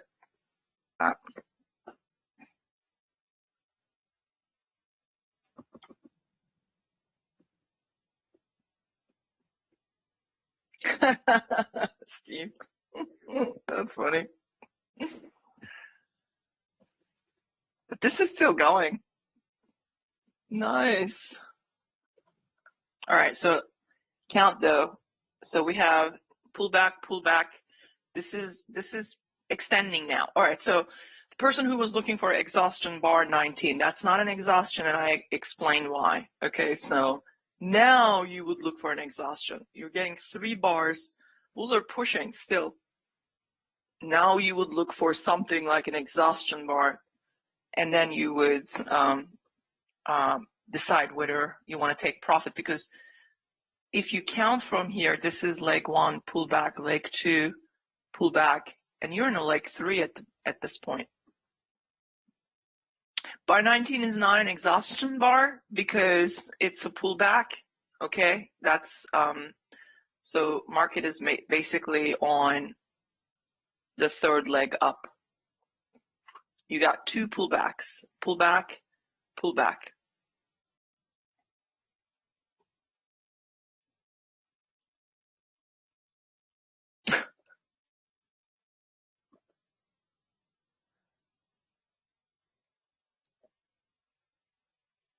You two are too funny, Alex and Mollybar. Okay. So We're above 2-to-1, but look where we could get exhausted. Look at the Globex. I have that faint line there. That's the 2.5.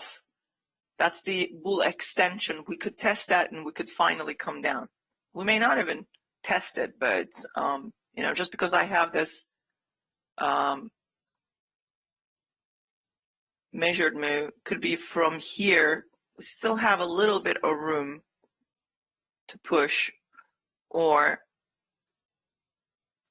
we already there. So if I actually take it from here, see that?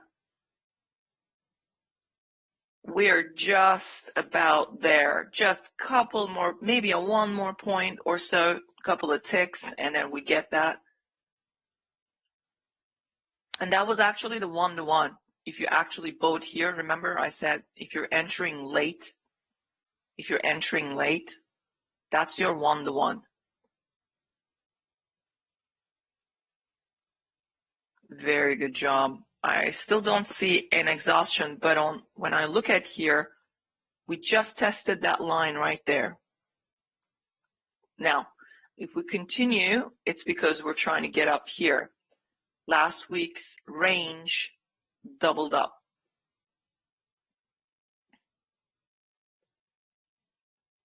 And of course, there, weekly is trying to get to the exponential moving average, but market is still bearish on the weekly.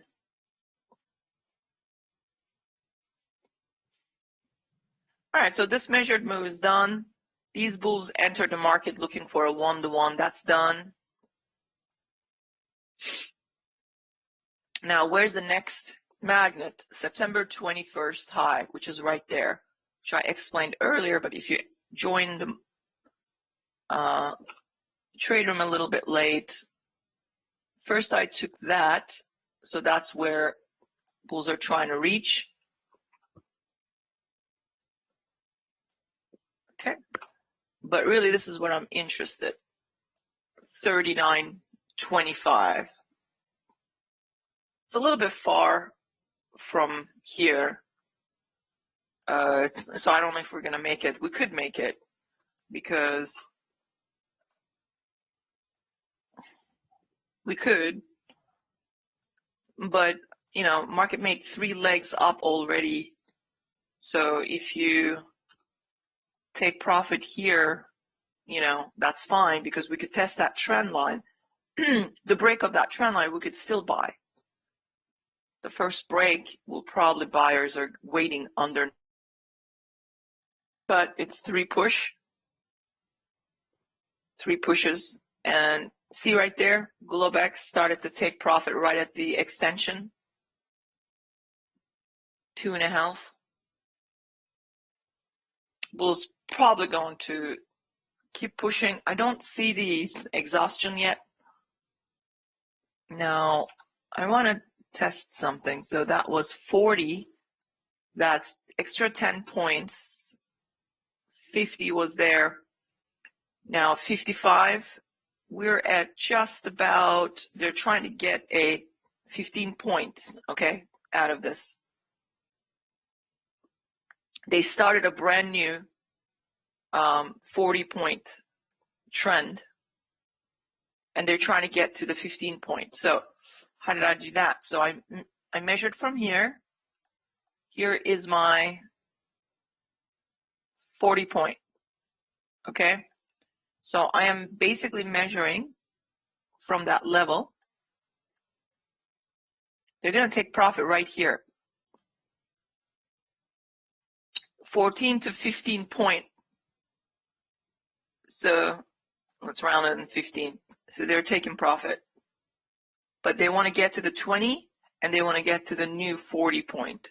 So they're pushing. This is still steady, but it's a very steep trend.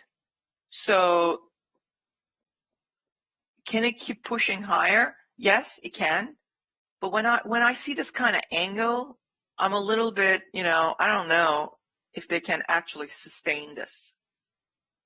So let's take a look at, and when I get a little bit, you know, confused or start to doubt myself, you know, is this really a sustainable trend? Then that's when I go to the encyclopedia.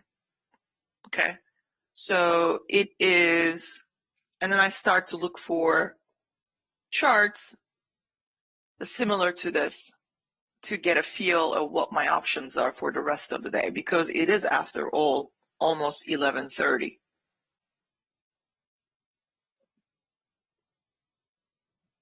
Exhaustion come in two different ways. Okay, it could be a strong bull bar, like you're going up and up and up and up. Suddenly a strong bull bar and you get a bear bar. Okay, so that's the high of the bar, but that bar actually closed here, and suddenly you get very fast profit taking, or something like that. Like yesterday, we had that example right here, right there, and right there, but this was it. See how that bar 61 closed? Look at that. It closed right there.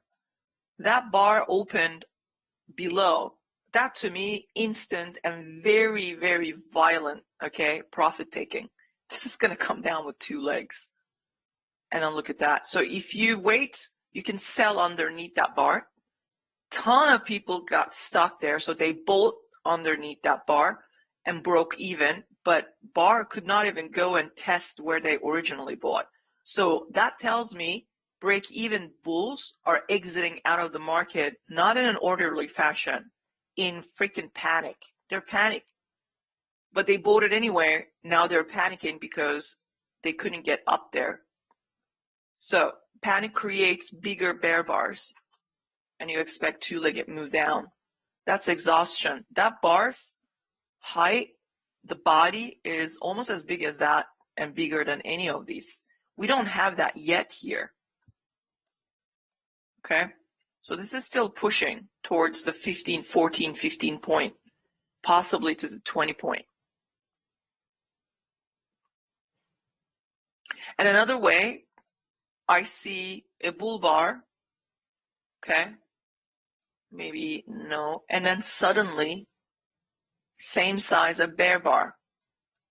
That's a 2-bar reversal. Or I look for dojis, 2 dojis at the highs or at the lows. If I'm bearish, I'm in a bear trend, and suddenly I see these 2 dojis side by side, and then start to see bear bars. That's it. That is rotation.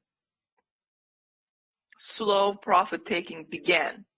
And generally bears are looking for, the bears on the sideline, they won't hurry up and enter the market. They're looking for 3 bear bar closes, and they're looking for some kind of momentum.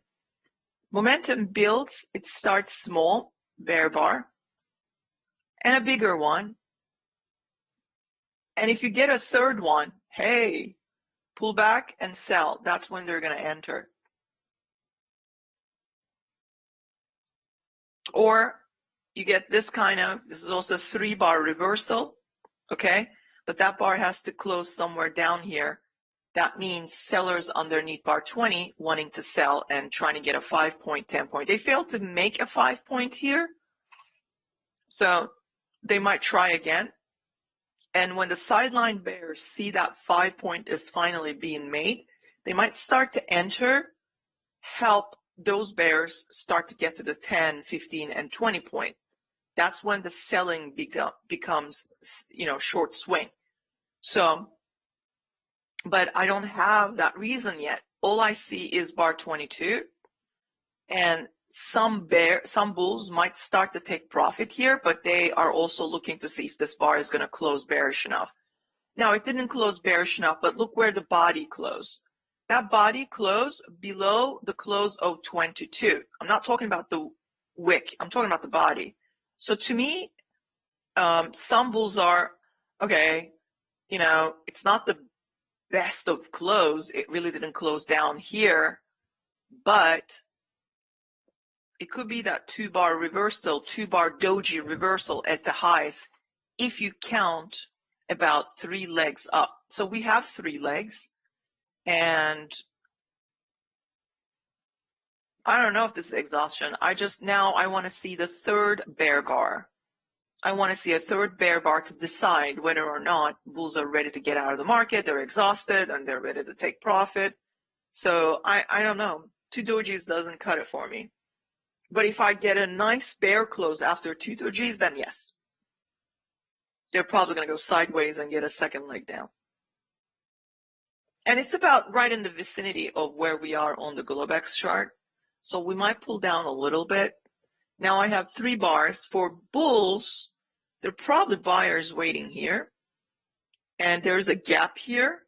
If they pull it down with 2 legs, there are probably buyers waiting there. Between the bar 19 close and a 20 close, there's a bar gapping. 20 opened with a gap up. So we know that there are probably buyers there. Or they're going to keep buying underneath. So I'm not going to sell anything until I see the third bear bar.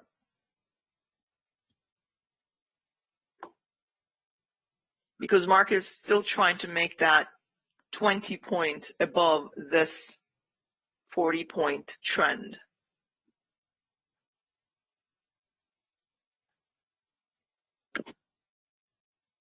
I actually do predict before I react. So I don't know if your analogy right there is actually in the right order, Brent. So you have to really predict first, right? You got to analyze it. Prediction comes with a good, analyzing. And then you can react to the bar open and closes.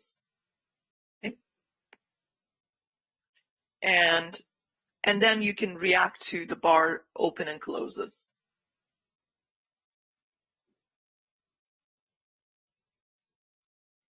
Yeah, I did say earlier, Anu, Pamva, 3,900 seems like where they're trying to go. And we're just so close to it. No, that's wrong again, Alex. Analyze, predict, react, and act. Act is the last one.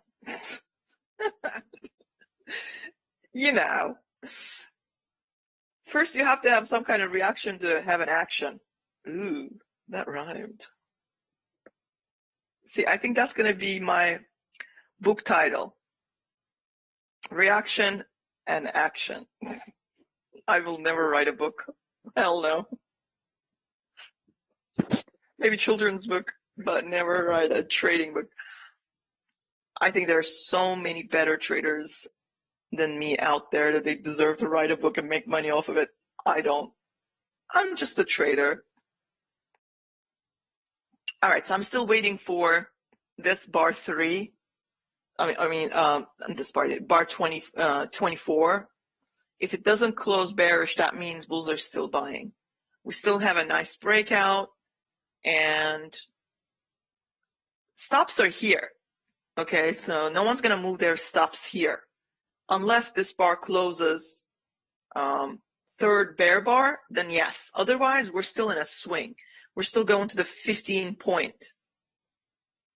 3,900 round number. They're trying to get there.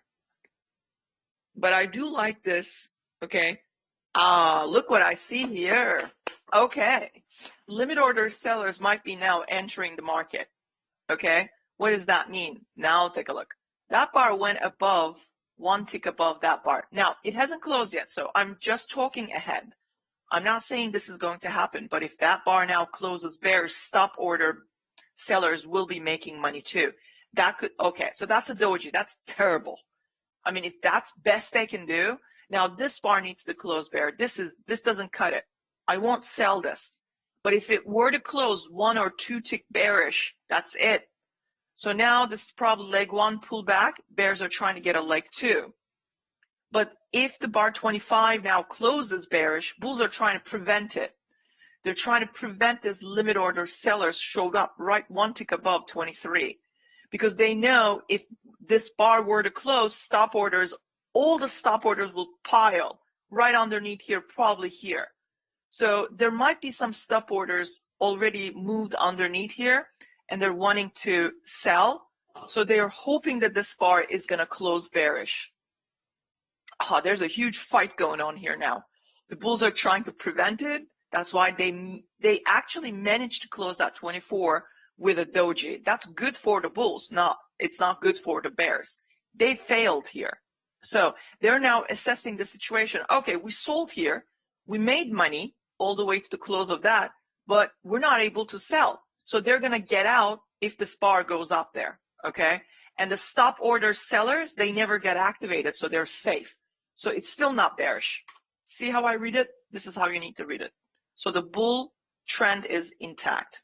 But now I would be looking for an exhaustion bar. Now I would be looking for an exhaustion bar. Why? Because we met my 15 point. Good for the bulls. If they do close a bar above the 15 point, then 20 point is next. 19 to 20, I would say. So watch, we're at the 15 point. If this bar closes there, they're going to try to keep pushing. See, bulls never let it go. But now, if this bar closes above the 22 high, now we have a new lower high. I'm sorry, higher low. So they're going to take that and they're going to take there and move their stop right there. We're going to the 20. That's half a hard trend, so that's a soft trend. That means bulls are still pushing towards that target. And what is that target? That's 1 to 1, 2 to 1, 3 to 1. So Asia is trying to get its 3 to 1. But now I'm looking for some kind of exhaustion because this has been pushing for so long. 3,900, round number. Now I don't have yet, and mark this again, 15 points. I don't have yet a bull body right there. 94.25 or 94.50, I need to see a bull bar at minimum close there. Then they can continue up. But if they cannot close it, then bears could trap the bulls right around here and then we could come down. But it looks like they're trying to close it. So let's just wait for the bar close. But you see how the bears failed there? If that bar 24 was a bear body, that would have been it. Limit order entered above 23. Stop orders are rubbing their hands. Let's move those stop orders right underneath 24. But they did not get activated. So limit orders just scalped it out and left the market. Yeah, send me the lyrics, Abs, though. I'll compose something. Bulls are still pushing towards the daily area, 39.03 to 39.25. So let's see if they can make it. I've got a magnet up there, September 21 high. Nice swing. Now, we have about 12, 13 bars. Okay, so above the EMA. We don't have enough to say this is a gap and we can buy the first touch to EMA. If we get some kind of exhaustion and we get a wedge and maybe a lower high major trend reversal, we might get one.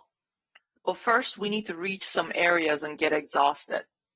All right, so where did they close that bar? They didn't close it where I wanted them to close. But the next bar opened higher, but I don't like it. This I don't like. So some machines don't like that either, and they're going to be like, well, let's take profit. Could that be now exhaustion?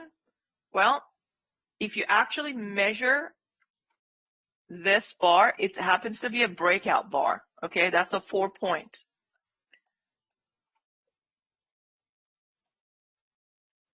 Bigger than that. And bigger than that. So that is kind of an exhaustion bar. Okay. So some bears, some bulls are taking profit there. So it's also, but it's a breakout bar. It's getting a pullback. However, if the bar 26 closes bearish, that breakout will fail. It looks like it's failing already. Nobody bought the close of bar 25, but we don't know yet. So this could be just a breakout, pullback, and then go higher. But if the bears actually close this bar, then game over. Many bulls will start to take profit faster. But we don't know. It's just a pullback at the moment. But have you noticed how that bar body is slightly bigger than these? They're still pushing. And some actually who bought down here, okay, they probably added with that bar, added there. So they're still swinging this, especially with this bar 19. They've added their positions. They are still wanting this price to go higher, because if you take the 18 bar range, okay, breakout, like there maybe,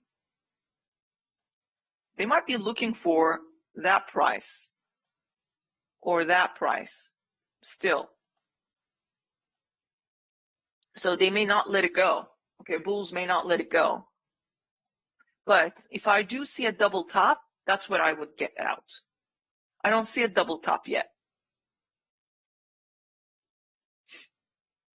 So you can take this as a small pullback bull trend also, right? So we're breaking out. If you're not so sure, then go to the line on close. That's ridiculous. That should be 2. Okay, here we go. So you see gap,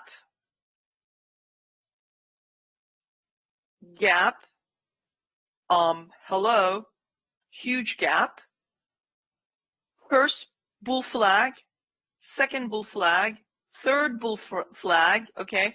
We'll probably go into some kind of triangle to get a final flag before we make a double top and then come down. So this is still pushing. You guys, I love this. This is fun. I have to take a picture of this. I mean, screenshot. Picture. Now we have lyrics. This is funny. I'm never going to sing it. So you have to liquor me up or drug me in order for me to. I've never done a karaoke in my life. I will never, ever do that.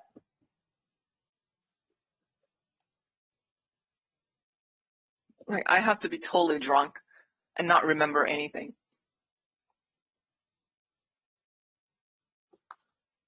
Nope. I'm going to go to my grave without, I'm going to be known the person and never did a karaoke. That's my life goal. When I get up there, that's going to be what I'm saying to everyone up there. Died. You know, I've never karaokeed and I'm so proud of it. Is that you, Cal? Oh no, that's a gift. Oh no. I mean, that's not fair comparison though. You know, any song that is sang in Spanish already sounds great. Even the singer has a terrible, you know, voice. It will sound amazing regardless. All right, so we have an outside inside, 25, 26. Okay, so we have breakout, but a terrible continuation. Look at bar 26. It's not a good continuation. It failed in a way. But bears need to take out the bar 26 low with a bear body to test the 25 low and then break down to start descending with 2 legs to the EMA. Now, watch this bar now. The goal is to test the 26 low, but if bulls still want to continue this ascending, okay, then they're going to trap the sellers and then close the bar up here, buy stop orders above that bar because this is still small pullback bull trend. Limit order buyers will buy underneath 26 like they did here, or is there any outside, inside, like here, limit order, right? Stop orders were above it, limit orders were below or inside that wick area. They bought it. This bar closed bullish. You know this is going to go higher, at least 1 to 1. So they're doing the exact same thing. Look, but we don't know yet. This bar hasn't closed. Now, sellers, limit order sellers, where would they sell? They would sell above things, right? So are we going to get another limit order set up here? Are they going to try here? They are trying. But is this bar a good bar to sell? It's a doji. It doesn't even have a bare body to sell above. So you wait for bar 27 to close. There's still 3 minutes. It's a young bar. There's nothing set up for bears yet. They try to set it up here, but they couldn't even entice the stop order sellers. So that died. Stop order buyers are 1 tick above 25. They enter the market. They're trying to make at least a 1 point or 2 point and have a runner to keep going higher and high. They now move those stops from under 18 to under 23. So they're still hoping this bull trend to stay intact and keep going higher and higher.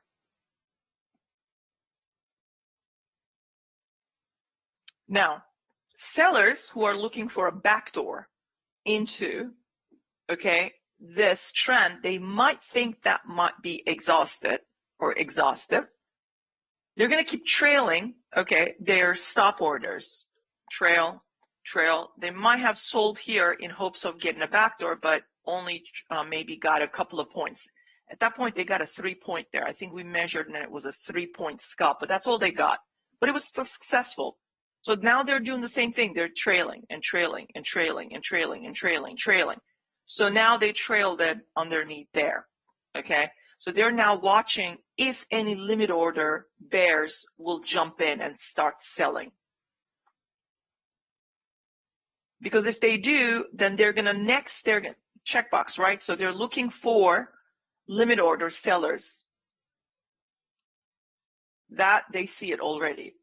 Now the next checkbox, this bar to close bearish. If it closes bearish, check that one. Third one is probably, once it closes with a bear body, trail that stop order right underneath and they're going to enter. Now they entered, they're going to try to look for 1, 2 point scalp and a continuation into a key price level. So if limit order sellers started to show up above bar 26, stop order sellers are below bar 26. They're looking for a backdoor to get in. Looking for a backdoor to get in.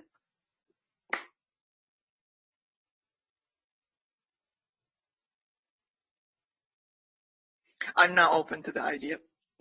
No.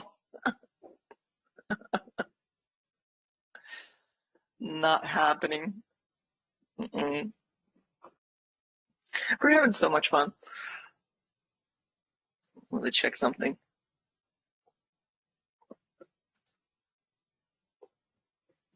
We didn't see it. Are there any new photos posted from the event? Or did Al put a stop to it? I was like, I'm putting my foot down. No more photos. Stop.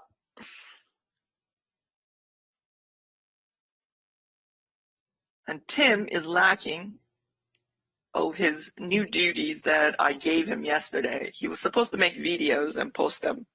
He's not doing anything. Oh, there. We got new. Okay, so it was under non-trading. But that was posted yesterday, so these are not new. These are from yesterday. This is terrible. We need to be updated. All right, so that bar 27 closed, but it's really weak, but it's there. Now, I have 2 dojis. So I think now we might be rotating. So there are now stop orders moved from under 26 to 27. They are entering now.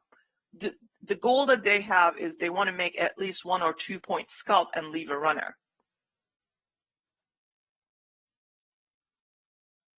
So first, that inside bar 26, bears want to breach that 26 with a bear body and then come down and test the 25 low.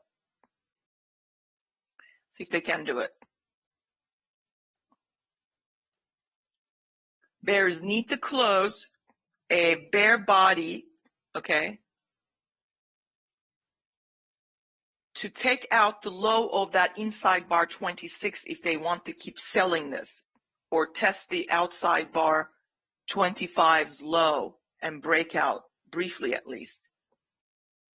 So if you do sell below bar 27, this is how you enter the smallest risk.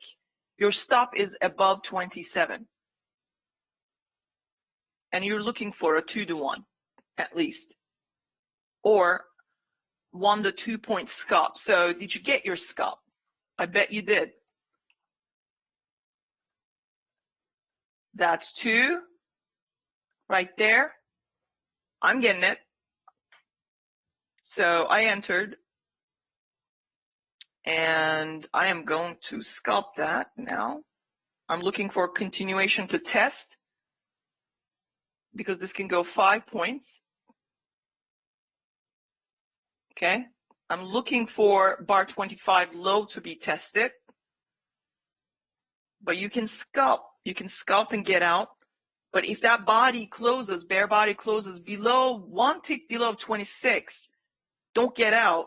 We're going to test the low of 25 and possibly get a 5-point scalp there. Oh, nice. I like that. That's our 2 models.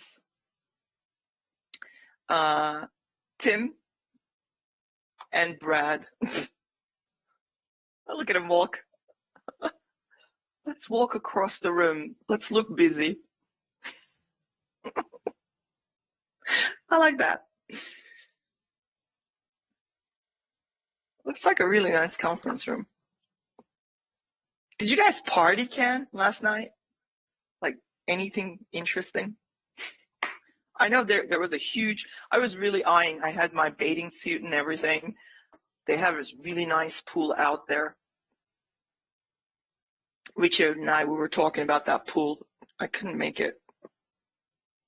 Never seen Orlando before. All right, so I'm still waiting for these bears to close that body. They need to close the body here. They have to. If they want to keep selling this and they want to test the low of 25. So why is this keep going up now? It's because those who sold underneath there, they're scalping. They're paying themselves at least 2 points. That's why you're getting this bar like lifted up a little bit. But if they do close that body down here, okay. All right, so they couldn't close it but down here, but they closed it mid, but that's still not good enough for me. Now, why would you stay in your short though? Because that body is still closed a lot lower than the inside bar's body. So these bears are still probably wanting that 5 point. It's the first rotation, okay? It's the 3rd bear bar. It's the first time in a long time bears are trying to put a 3rd bear bar since all the way from down here. They never had one, okay? So that's why it's struggling. So the goal is to now to get to the low of 25.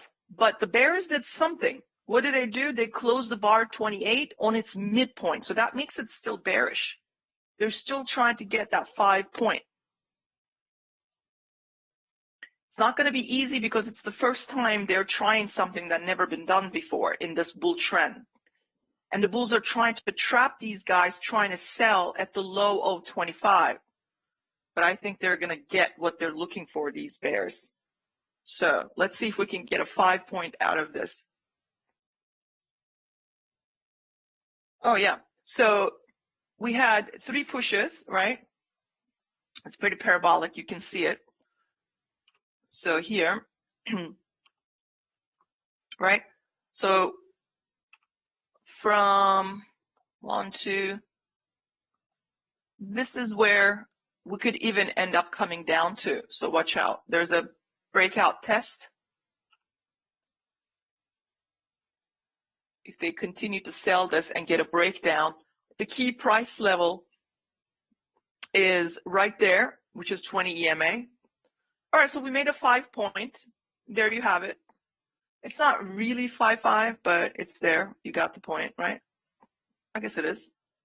So because am I measuring it right? It's not really 5 point. So they kind of failed, but the bar hasn't closed yet. I can't really say that they failed. I shouldn't say that. There is still 2.5 minutes, depending on where that bar closes. But what did I say? Underneath and a little bit above the low O, 25, the outside bar, bulls are trying to trap the bears. But I think they're going to fail, especially if we get 3 bars, 2 of them closing like that. That's momentum. We could go sideways and have another leg down. Now, I found my wedge, okay? 1, 2, 3. Now, for a major trend reversal, we might go up and make a lower high, double top and sell. Or we could just go sideways a little bit, okay, and sell.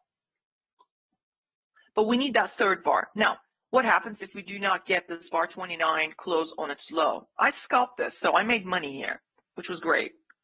I mean, guys, let me show you what I did. My account, I only traded 4 times with single contract E-mini. Like I said, I cannot trade no more than that because it's a small account. I'm over, what is it, 537.50 after commissions, 517.98. So, not bad. I mean, the fact that I'm actually talking and not able to hold positions, I'm still going to walk away over $500 today, which is great. But if I wasn't talking, oh yeah, I'd be doing a lot more, and that would have been already over $1,000. But you see what's going on? We need that third bar. You see that momentum right there? They got their 5 points. Now, if they do, it's going to bounce probably a little bit, and or up to here. After that bounce, if they continue to sell, then you look for 9 to 10 points. So, after this 5 point, you're going to get a pullback. Pullback is profit taking, or they're just going to keep selling. I don't know. Now, where can they go?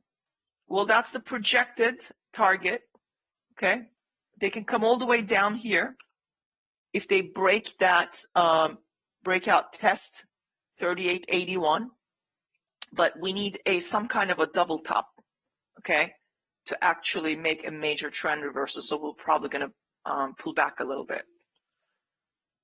I also want to show you this outside-inside combo. If you use those make-believe fib levels that I create, I don't really use the fib levels. I just created this. I calculated and created, but it's the Fibonacci tool. So it's not necessarily the fib levels. So let me get rid of that. Now, what do we have here? This is my outside bar range. We broke it, okay, with a bear bar close. So that's good. Expect a pullback to the breakout point, and we could sell. This is your next target, and possibly 1-to-1 right there. Or stop goes here, entered here, 1-to-1, bears are coming down for the 2-to-1 target, most likely. Either, however you calculate. The idea is to get in as small as possible, risk, go for a bigger reward, which I think Al would disagree with me because he says all the time, and you can read it in his book, and I believe in the courses, it's never a good thing if you're trying to get this tiniest small risk and a big reward. You don't get it all the time. But if you study the course, and just like we did, you anticipate the wedge reversal or exhaustion, or the way that I'm reading these bars and limit orders, sellers entering, they failed here. Stop orders never entered, but now stop orders and limit orders all in the market. Now we have 3 bars, consecutive bear bars, and the bars are getting bigger and bigger. Momentum is in the place. And if I sell here, my risk is so tiny, I have nothing to worry about. And I'm probably going to get that 2-to-1. I like this. This is cool.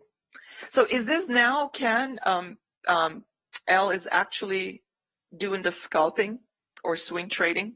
He picked a great day to swing trade. I hope you guys actually demonstrated this. Would have been great. This was a good swing today. Yeah, that's nice. Like that. Yeah, I'm just lying to myself. I like that. I'm not there. How can I like it? I'm not even there. It's just sad. That's all. I'm just crying inside. All right, so I'm looking for a little bit more push down. The key price level, bears should get it. 2-to-1, maybe even 3-to-1 is right around where my projected bear target. If we do break that projected bear target, okay, and we start to close below 3-to-1, 4-to-1, and furthermore down 71, 75 could be the target, but this area is a problem because it's support, okay? We broke out. When we get back down, there are probably buyers waiting there. Can we fail here? Okay, I'm going to remove everything because I need to see. Now, what happens if the bears fail to get that second leg? They might have already gotten it. Maybe leg one, a little bit of pullback, and a leg two. I doubt it. I think we're going to continue. Now, what if the bulls show up here? We already knew the bulls would show up because we need, for any kind of major trend reversal, we need to go back and test the double, test the highs and make a double top. Swing traders who added their positions, okay, maybe here, maybe there, definitely there, they're looking for a double top, okay? Now, you can see this in Al's book, and if you have ever read Tom Hugard's book, he also talks about that, okay? So that double top is important. Anytime you see that, that's when you know that's a form of exhaustion possibly, or trying to rescue these bulls bought here. They're buying down here, what seems like a support, to get back up to highs, either break even and get out before selling begins again, or if they see a breakout of the highs, then they're going to stay in their long with their last contract or their original contract, and they're going to continue to swing. Now, can this actually fail?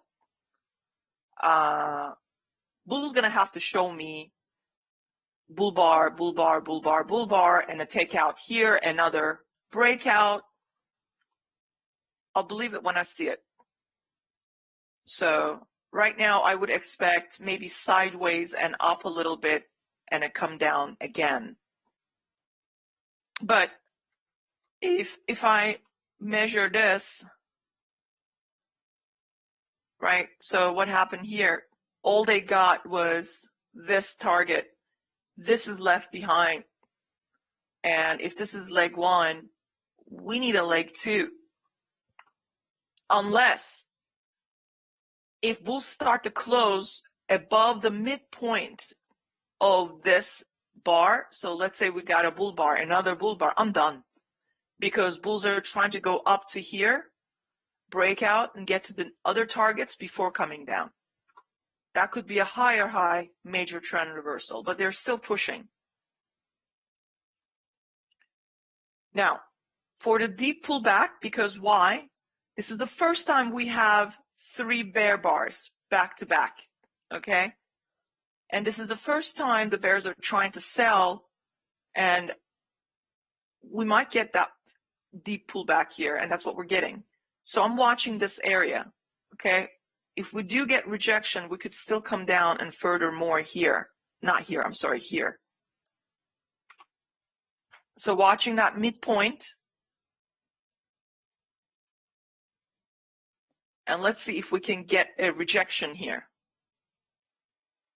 If they close a bull bar, you're going to have to make a decision. Your stop is either there or above the inside bar. You're going to have to make a decision. I've already scalped because from here, market moved more than 5 points, but it could not go further to 10 points, and that's a problem. Now they're moving more than 5 points because they want their 10 points. okay? So they're trying to get to their 10 points, which is right there. If I see a bull bar closed here, and if I'm still short, this is where I would be getting out. Or I would try to sell up here and try to break even, because many who sell below that bar 29 didn't really take profit because they don't know how to count for 5-point scalp. And they don't really expect a pullback, so they sold that and they got stuck there. So we're probably going to sell here and sell here to break even down here. But at this point, I'm watching that midpoint. We reached the midpoint, and that's not good for the bears. They should not allow a bull bar closing above that dotted line.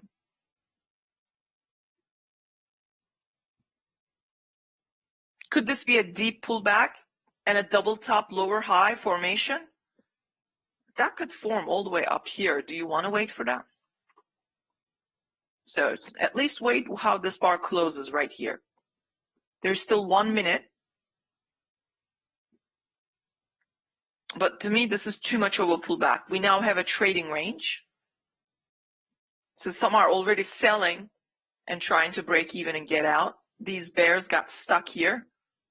They're trying to sell here. So say you sold here underneath, and then you're selling here. Where is your break even? Right there. So they're hoping that this bar or the next bar will come in and test that where I marked red. So those bears sold under 29 are going to try to break even because they're disappointed with bar 30 and then 31 pulling back this much on pulling back this much.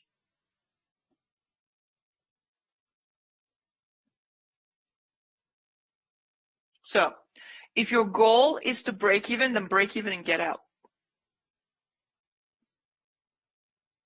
See, the bulls actually closed the bar above that. I don't know where they closed it, so let's see. Nope, they couldn't. See, the bulls failed, so now bears are going to sell this. Not only they're going to break even, they're going to try to come back down here and then break out and probably test. So now they're getting their deep pullback and a second leg probably. Watch. So they're about to break even, if you remember where they sold it originally, right there. So they broke even. I'm sorry. Was I sold here? Doesn't matter. If you sell above this 29 or there, you're going to break even. Now what they want to continue because they see the outside bar or the mother bar I call, okay? You see that midpoint? The bulls could not close above it. So that means bears are now trying to get their second leg and reach here and make money with their original price. But if I'm trying to break even, I'm breaking even. I won't even care. I'll look for a second entry short if I want to short again. But if I'm stuck here under 29 and market gives me a break even, I don't care about my original price, okay? I don't care if the price comes down here or not. My goal is to break even, get out without losing any money. Market gave me that opportunity. If you don't take that, then you have a bigger account. You can sell up here.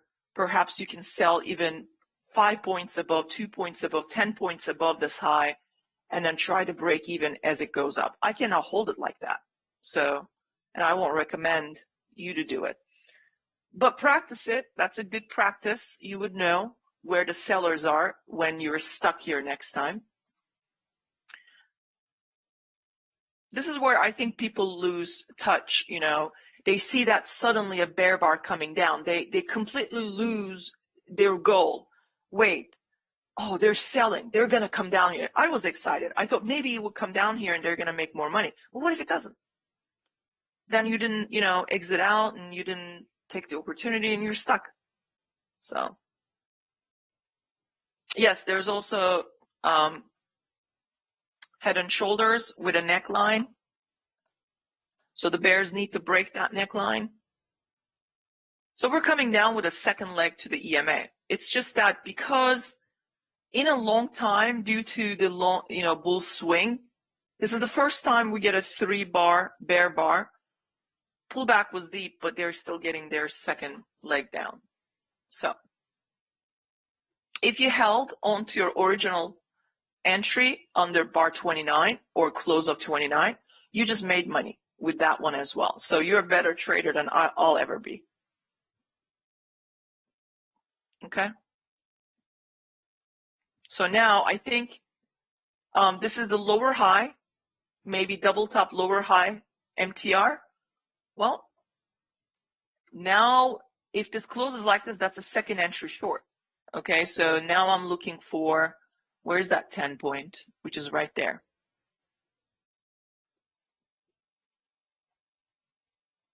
But they need to break that neckline.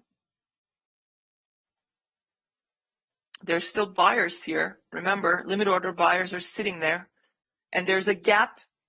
I said bar 19 and 20, body gapped up. So we know there are buyers there.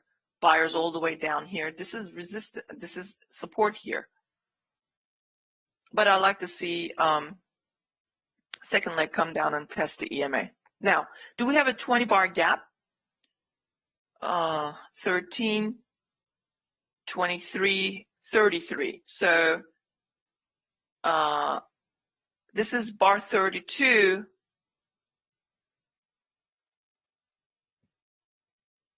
It's not enough.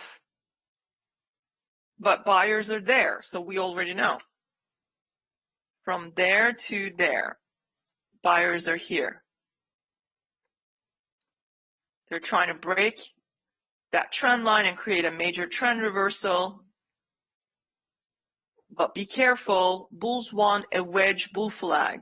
What did I say earlier? If you go back to the line chart, what did I say? How many bull flags did I count? 1, 2, 3, and this is probably and possibly could be a last one. We break out and that may come down. It may not go that high. It might just go here and then make a double top and then come down. So bulls are still looking for some kind of a wedge bull flag. They're trying to keep the gap open. Okay, as long as they print 20 bars minimum, okay, first touch or underneath EMA, we could still find buyers and still can bounce. This is still a bullish trend trying to get to the 1900. I'm sorry, 3900.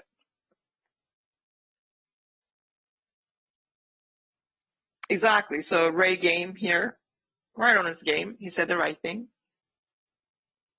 We don't know if this is going to have a major trend reversal. But what do you see nonetheless? The bears got their second leg. Is it a second leg trap? Yeah. EMA to gap to EMA is still open. Bar 33 is the 20th bar if you count. Right? Did I count right? Yeah.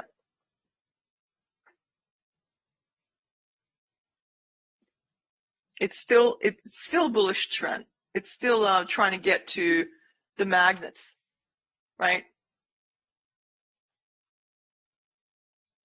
Plus the which I removed it, but if you actually take it from here, let me measure from there.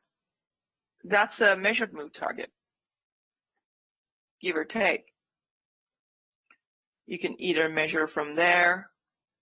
If you measured from here, we already met that. You measure from there, right? We already met that. Measure from right there. That's the one I'm interested. So that's what I'm going to be using. That's what I had originally. Okay, so 39.0925. They could still push. Now, why are we stalling here? Well, because those who got stuck underneath 29 made money and they might have gotten out. Okay, because they kind of see that second leg and the bulls are strong here, right? Limit order, breakout, pull back and run. So many bulls try to enter to go long. Many are left behind. Those orders are getting activated. So that makes it support.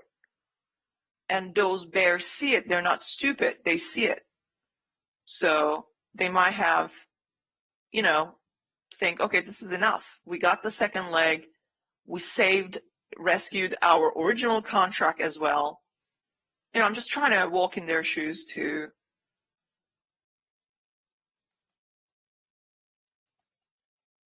see why we're bouncing here and why we're keeping that gap open.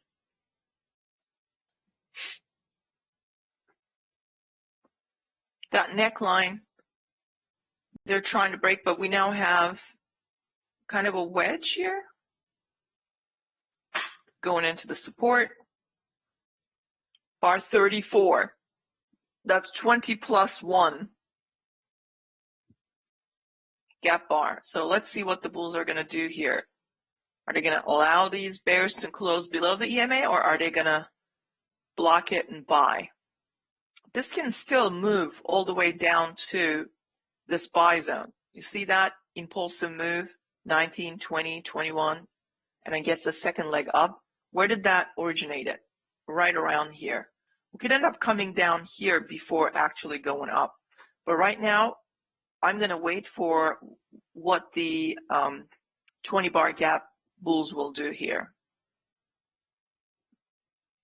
They're going to try to prevent this neckline from breaking and bears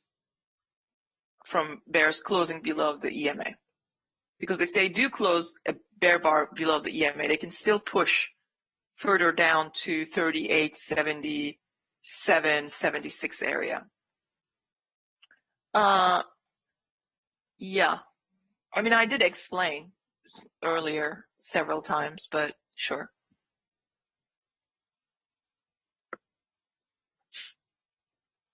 I can do it right now. It's already end of the session. So I wanted to see, let me get this out of the way. I wanted to see if at the open we could continue to push down, okay? There was a gap here. I wanted to see market come down and test this gap, maybe a little bit before going back up. And then maybe make a wedge into it and then go. That's what I was hoping to see. But, and then I said, the news could be the catalyst, okay? And I even mixed up the news at that time. For some reason, I couldn't see the numbers. I'm sorry about that. So, but I did, correct myself. And I realized, okay, so we came down. That wedge happened here. Okay, so here, look, up, down, up, or you could say down, up again, down again, up again. So we got a wedge there, okay? But I'm watching the bears sell, and they're struggling, and we're started to make higher lows. And we're in a limit order market, so we're going to break out of something. We're either going to position and sell. I had support down there also, or we're going to fail and we're going to break out from that end. So I'm going to get a measured move regardless. I'm just looking for 10 o'clock double bottom or some kind of a wedge below the EMA. So 10 o'clock is about 6 bar 6, and we got a double bottom there. And we have bears fail to sell twice, then you get the news bar close. I did not touch the news bar. And I said, you can wait for 3 bars, 7, 8, 9, okay? And then look to buy or sell, because market will give you directions after that 15 minutes. So sometime around bar 10 or 9, you'll know what to do. Okay, so news bar goes up, comes down, and we had a outside bar. We did not break down from its low. We did not break out from its high. The wick doesn't count. You need a bull body. So I didn't do anything. But I'm watching the 50% of bar 4, which is the outside bar. I want to see how the bulls are going to position themselves. Are we going to go break that 50% and start to maybe break out from here, and we're going to get my wedge and then go small pullback bull trend? Or are we going to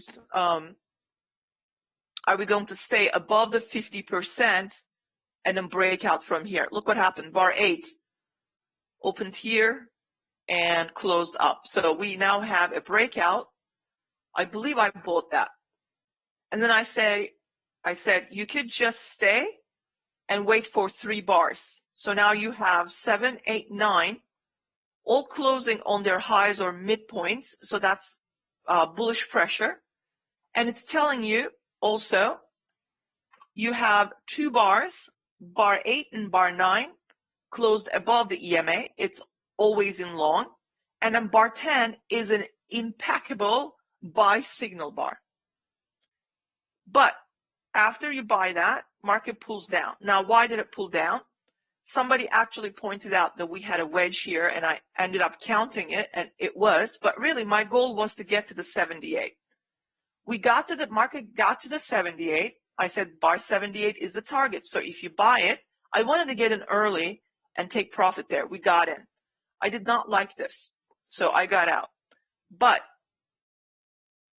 I said if we do not break below it, which I would not recommend selling against 1, 2, 3, 4 bull bars when we are always in long with a stellar buy signal. The only 3 reasons why that buy signal by the close didn't work, okay? It's because 1, 2, 3, 4 bars overlapping and the bull's already meeting a target underneath 78. Plus, if you're buying something, buy with a stop order so you don't get stuck in this. So what do? You put a buy stop order right there. So I had a buy stop order there. And I said, let's wait, see if the pullback buyers are going to show up at the EMA. I think I had buy stop order there because I entered here again. And then my buy stop order activated, so I'm making money.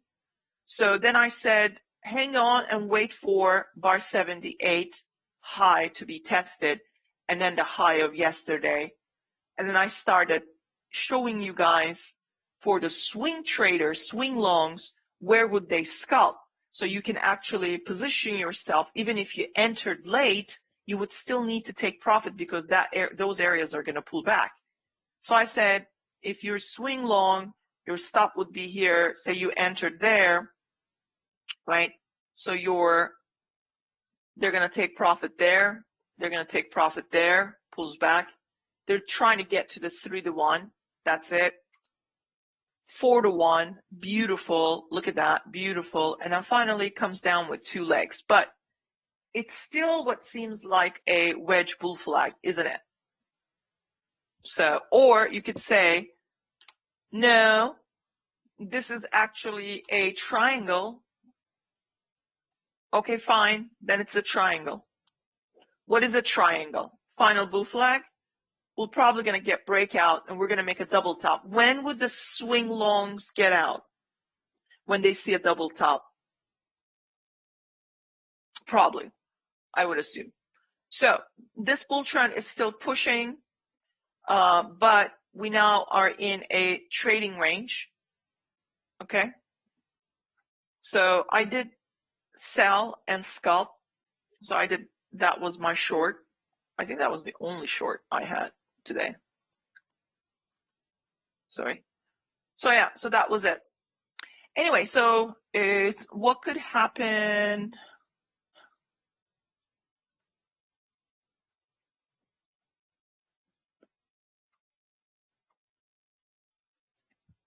Hold on, I want to say something. Ken, are you still here? Are you listening? I'm going to send you a message.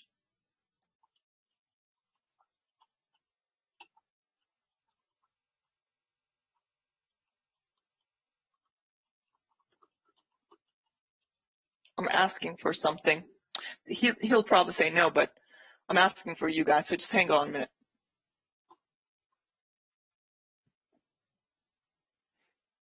I just sent a message. Okay, I just sent a message to you. It's okay if you say no. It was just an idea, just spur of the moment. I don't know if Al would be open to it, but because we have quite a bit of people here in the trade room.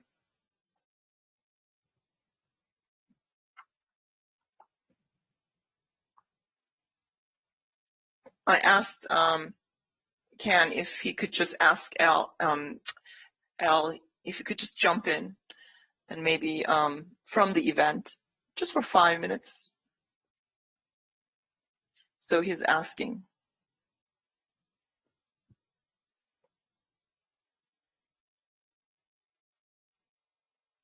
He could say no because they're busy there, and I'm kind of trying to get my foot in the door. You know, I mean, I don't know how successful I'll be there, but so I'll just stay on. So they're still selling. So there's still a wedge here. See, down, up, down with 32, up again. Actually, even 34. That's the leg up, and then we pull back. Now we have the third push. So this is still a wedge bull flag. Now we're looking for about, I generally look for about either a double bottom at the EMA, okay, or micro double bottom, or about 3 bars testing below the EMA before I buy, okay? So right now I see wedge, 3 push, 30, 34, and 36. 2 bars testing below the EMA and a double bottom, 34 and 36. I don't have the third bar. We don't have to have the third bar, but it could be nice before we bounce and go higher again. So I'm going to wait. We don't have a good buy signal bar. Okay, what happens if this wedge completely fails and we start to print really strong bear bars underneath? Oh yeah, we sell. Where do we go? Right down here, because we still have this neckline or neckline. We kind of broke the neckline. I don't know if you guys notice it. That bar breaks the neckline, but when a neckline breaks, you expect a pullback before selling. So I don't know if bears are trying to control the market right now. It's kind of hard to say because we're bullish. I don't have a gap bar, so I can't really sell. It could become a trap underneath the EMA for bears, and I don't want to be trapped there. Okay, I have an answer. Hold on. Yeah. Oh, he's trading. Oh, I'm sorry. I didn't know. I thought maybe he took a break or something. Yeah, if he's live trading, no, we do not want to interrupt that for sure. Okay, I'll end the webinar then soon. Okay, thank you for checking, Ken. Appreciate that. Maybe tomorrow. I don't know. I'll push my luck tomorrow.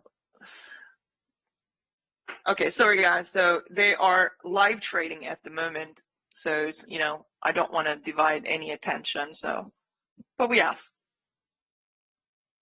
Okay, so we have a neck break with bar 36, but it's also double bottom.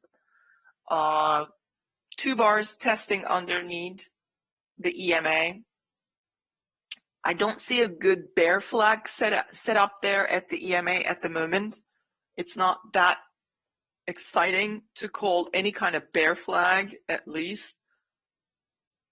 So I'm not really interested in selling anything here, unless we start to get stronger bear bars below EMA. So you have inside, outside, outside, inside bar combo 36, 37 at the moment, but it's not really true inside.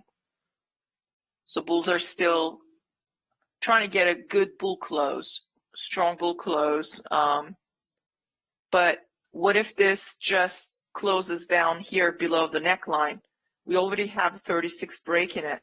Now, some bulls might be already buying this, okay, because they see the double bottom trap, okay, underneath the EMA, and they're buying.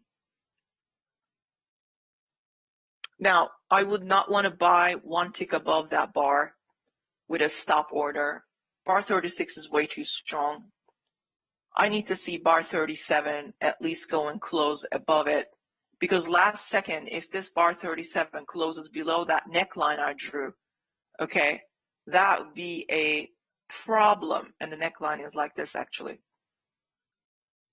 Okay, trying to connect those, because this is kind of a pullback and test, and suddenly we close down here, I would get stuck buying. But nonetheless, the bulls are seeing a wedge at the EMA, and they're trying to buy for a bull flag. So they have to show me a good bull close here. Yes, it is true. Most patterns fail, in fact. Okay, so I said earlier, I don't know if you guys paid any attention, this whole area, the breakout test, and then right there between the 19 close and 20 open, this is support. So many bulls will buy as the price gets there, and they did.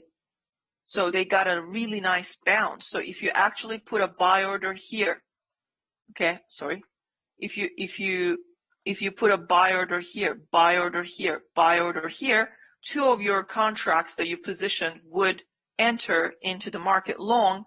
You would cancel out this one, and then you would go just about 7 points. So you would get a 5-point scalp there. I don't know what the heck was that. I think somebody's at the door. So you would get a 5-point scalp there, okay, and then you would have a runner. But look what happened with that wedge bull flag nonsense. Well, what happened to that bar 37? It kind of closed right at the neckline. So are the bears winning this? I don't know. It's right now an outside-inside combo. In order for bears to win this, what do they need to do? Who's going to type it? What do they need to do in order to bears to break this out? What do they need to do first to prove? They have to close a bear bar and take out the low of bar 37, right? Yeah, so we have outside, inside, and unofficial second inside. See, they're trying to close, take out the bar 37 low. If they do that, they're going to try to take out the 36 outside bar's range low and then break out. But I don't know yet. I am speculating right now. No one has done anything. Now, what will the bulls do? Well, it's a bull market. They will buy with a pullback. Where would the limit orders bulls be sitting? Who's going to tell me? They're showing it right now to you. Right below the bar 37, right? So there's a tug of war going on here. Limit order wants to buy underneath, so they don't mind this price to come down here, but only to close higher. Then the stop orders will buy and try to go up here and then up here. And then once we have a bull breakout, we go higher. But right now there's a tug of war. Limit order bulls might be entering underneath here already. All this bar 38 could do at the moment was to test right at the same level. It couldn't even go one tick below. What does that tell you? Bulls are in a rush to enter the market. They're trying to enter, and they're trying to prevent this inside bar from closing here. If this inside bar is not going to be able to close here, where is it going to go? Now it's going to probably try to take out that high. If the bulls take out that high, what will happen? They're going to try to take out the mother bars or the outside bars high. And if they do, you're going to look for a bull close and then possible breakout again. So until this bar closes, I do nothing. Where are we in relations to the EMA? We're at the EMA. Market is bullish, so it's slightly bullish. So, but it could go other way too. I don't know. This is where I, this is how I come up with this outside inside, and that's where I look at it, because the critical points when market is deciding to trap traders and go the other way, or trap traders here and go the other way, okay? it starts to print outside and inside bars, which I'll call the breakout mode. So it's going to break out from somewhere. Your job is to read the signs to make the decision which part it's going to break out. So now look at bears. They're trying to take out the bar 37 low still. 1 minute. They're even now trying to take out the bar 36 low. So do we have a head and shoulders pattern? Yes, but I still need this bar 38 close properly. Limit order bulls still want to buy here. In fact, they create it. But in order for me to buy, say I have a bear bar, I have a bull bar, lower, higher, then I have another bull bar, lower. If this bar closes bullish, I can buy it as early as there and my stop is here. But if this bar, the third bar, 1, 2, and third bar, closes bearish, I cannot buy it. I would wait for the next bar to close bullish, then I buy it. But if this next bar closes bearish, I can't, because then the bears are actually breaking down. So look what's happening now. Limit order buyers under 37 didn't make any money. They made some, but now that's not a good limit order setup. Bar 38 closed bearish. It took out the inside bar. So bears are kind of wanting to break out from the bar 36 range from the downside. But limit order bulls are now waiting. What if this bar actually closes bullish? Then they're going to buy that. I don't do anything here. This is true limit order, and they are fighting one another. I am not going to touch this. But I can see the direction. I can see the direction clearly. 38 took out 37 low. Bears are winning. Now the bears want to take out the 36 low and have a breakout. Then you measure that 36 and get your first shallow target, but always be in the lookout for the trap zone. We are in the trap zone. This is the trap zone. We still don't have a solid bear breakout. Without this taken out and with a bear body underneath printed, we're never going to get these targets. 1-to-1 target right there. So if this bar closes bearish, then that's it. Below the trap zone, minus 1140%. Look, they're trying to get, but look what's happening. I don't have a bear bar yet. But if you actually sold the close of 38, you would have scalped all the way to underneath 36, bank that money, and then wait for it to come down, right? And if it does, you enter the market a lot earlier than me because you read the direction right, the way that I explained.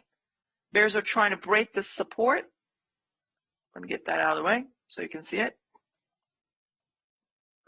Now they're trying to print a bear bar below the 36, a solid bear close. Their first shallow target is right there. They're about to tag it. They tag it. That's great. They bank that. Now they're hoping they're going to get a 1-to-1. See how it just played out? See how I knew the limit order buyers were totally died? Because this bar closed bearish. If it were to close bullish, I would have said to you, put a buy stop order right there, because we're going to go above it and we're going to go 2 legs, 3 legs higher. That died with bar 38 close. If you want to practice this, I'm going to end the session. Okay, so you know what? Let me go through it. You know what? They can have their own event. Let's have our own event. So this is coming down. Buyers are, by the way, sitting at 38.76.50 to 38.75 area. There are probably buyers waiting there. Okay, so let it sell. But I want to go through some of the setups. Let's have our own event here. All right, I'm gonna go back. So it's I don't know, just a random chart. Okay, let's see. All right, so I'm looking for a outside, inside, and a limit order buy setup. Look at here and tell me where the limit order buyers enter the market. Where did they actually saw the limit order buyers were entering, and which bar did they buy with a buy stop order above? The first person types it right gets a big star. I know. I'm going to wait another 2 seconds. Okay, so those who entered 70 are correct. So 70, what just happened here? Well, they started to enter here 66, but look what happened with 67. That didn't close bullish. So what are the buy stop order bulls will do? They're going to trail it down here. Now you get another combo like this, right? So they start to buy right there, but this bar didn't close bullish, so no one's going to buy that. Now the buy stop orders trail right above it. Now what do we got? Ooh, bar 70. That's a nice close. They're going to trail it right above it, and then the bar 71. Those who said 71, they meant that their buy stop got activated, so they're correct too. So they got in the market long, and it also happens to be high 1 and high 2, and that's how I know my high 2 is going to go to places. And then you expect from this at least 2 legs, leg 1, leg 2. And if you want to get your risk reward, then you measure it. Where would you put your stop as early? I would put it here, or you could put it right underneath for the tiniest, stop. But you're not going to do that, right? You're going to put it right here because that's the right place. So if my stop is here, and if I entered right there, 1 to 1, 2 to 1, 3 to 1, look at that. And that's it. At the end of the day, I get a 3 to 1 nice bull run. And that happens to be 31 and 2 extra quarters, 31 points. Now that's neat. So you're going to get these a lot after wedge or certain demand or support areas. That's where you're going to get these setups. So let's find out about, there's an example right here. Look. Right, so you have wedge, maybe, and some limit orders try to sell it, but they got stuck because market is not ready to sell yet.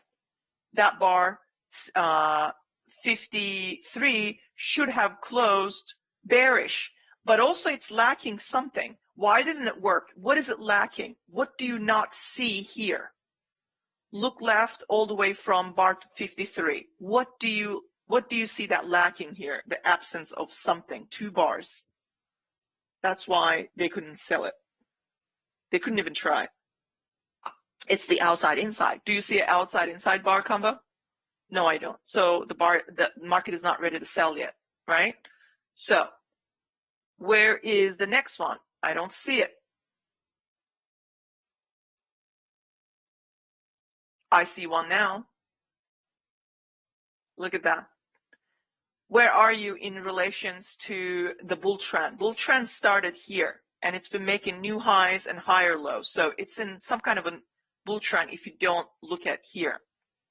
So we're slightly at and above the EMA. So market is still bullish, right? So what does this mean? Any attempt to selling probably going to get trapped, okay? It's not going to work out. So, but look what the bears did. 58 actually closed below the inside bar, 57. It took out the inside bar. But because we are above the EMA slightly, there are probably limit order buyers wanting to buy, either at the EMA or underneath that bar 57. 57. So what am I looking for? Well, if bears are going to take over this and start selling, they have to close a bear bar underneath the mother bar 56 or the outside bar 56. Did they close one? No. Bar 58 totally failed. What's happening with bar 58 low and bar 59 low? They're getting trapped. Bears who are selling early because they don't know Rose's technique, okay? they're getting trapped in the trap zone. First trap. Even they trapped after taking the first target, but they're still nothing. You're selling too early. Okay? Selling early will only gonna get trapped. This is a pure luck. This is pure luck. In fact, I'm actually planning on taking this out. These are the targets, that and that. That's it. This is basically showing me early trap or the late trap. And it goes and closes. This bar now closes above. So the limited order buyers entered here, disappointed bar 58, but they got still excited about no bears are able to breach that bar's range. And they're getting trapped. So now they're buying even lower. Now you have an outside up bar. Amazing. If you haven't bought yet, buy that. We're going to test that. We're going to test that. Scalp, scalp, scalp. If you do not see a bull bar, that means we're not going up to these targets. It could still collapse. But if you're trying to scalp, now you know you have a little bit of room here. So say you bought down here or you bought here, right? Market gave you 2 solid points right there. Scalping is difficult, but if you can read, that's great. Now, that's good for the bulls, but it's not that good. Did they actually break out? No. Bears failed to break out, bulls failing to break out. What is happening? A measured move is coming. Now, if the bears breach the 50% of that mother bar, where do you think they're going to go? They're going to try to test again down here. Now I have a new bar. Look, I can actually take this. Outside bar, inside bar. What happened with the inside bar? That was a violent takeover. Look at that. Bar 62 took out that inside bar's low and closed. It's going places. Went here, went here. Oh, I'm selling that. I don't care. I will sell 1 tick under it. I will sell right there. I'm selling. Look where it's going. 2 to 1, 3 to 1, 4 to 1. Or I don't need this. This is it. This is my outside inside. If I put my stop right there and I sold right there, that's my 1 to 1, 2 to 1. But I'm not going to sell it like this because I'm entering late. I'm selling here. So I'm going to do this. Say I sold a close or sold 1 tick under, right? This is where I entered and that's my stop. Where's my 1 to 1? Right, just about there. Just about there. So they didn't quite get it because there's a big wick underneath. So if I actually sold somewhere there, maybe the close I enter because it's good enough.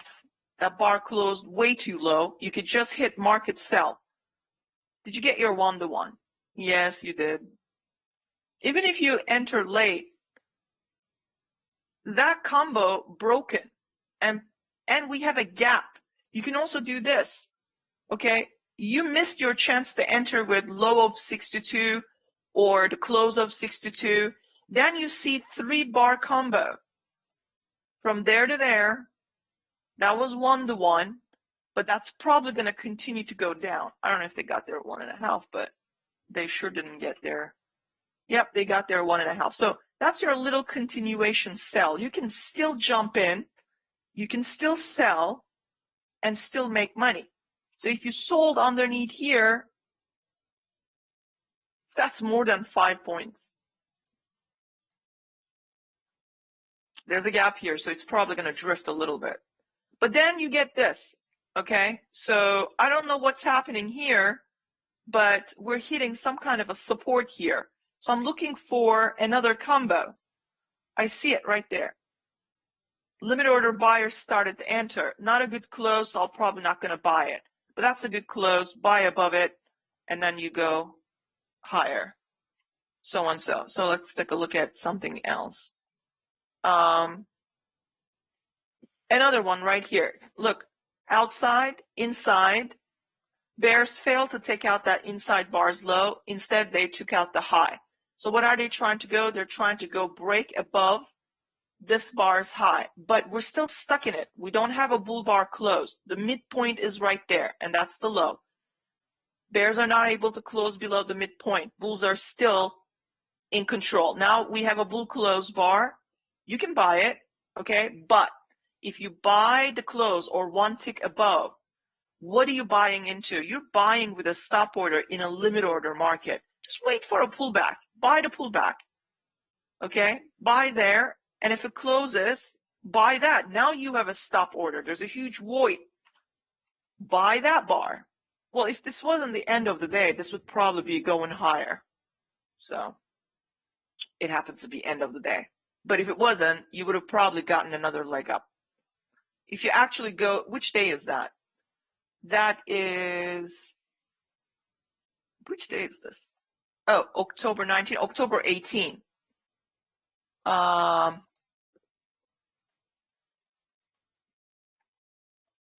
just want to see what they did. October 18.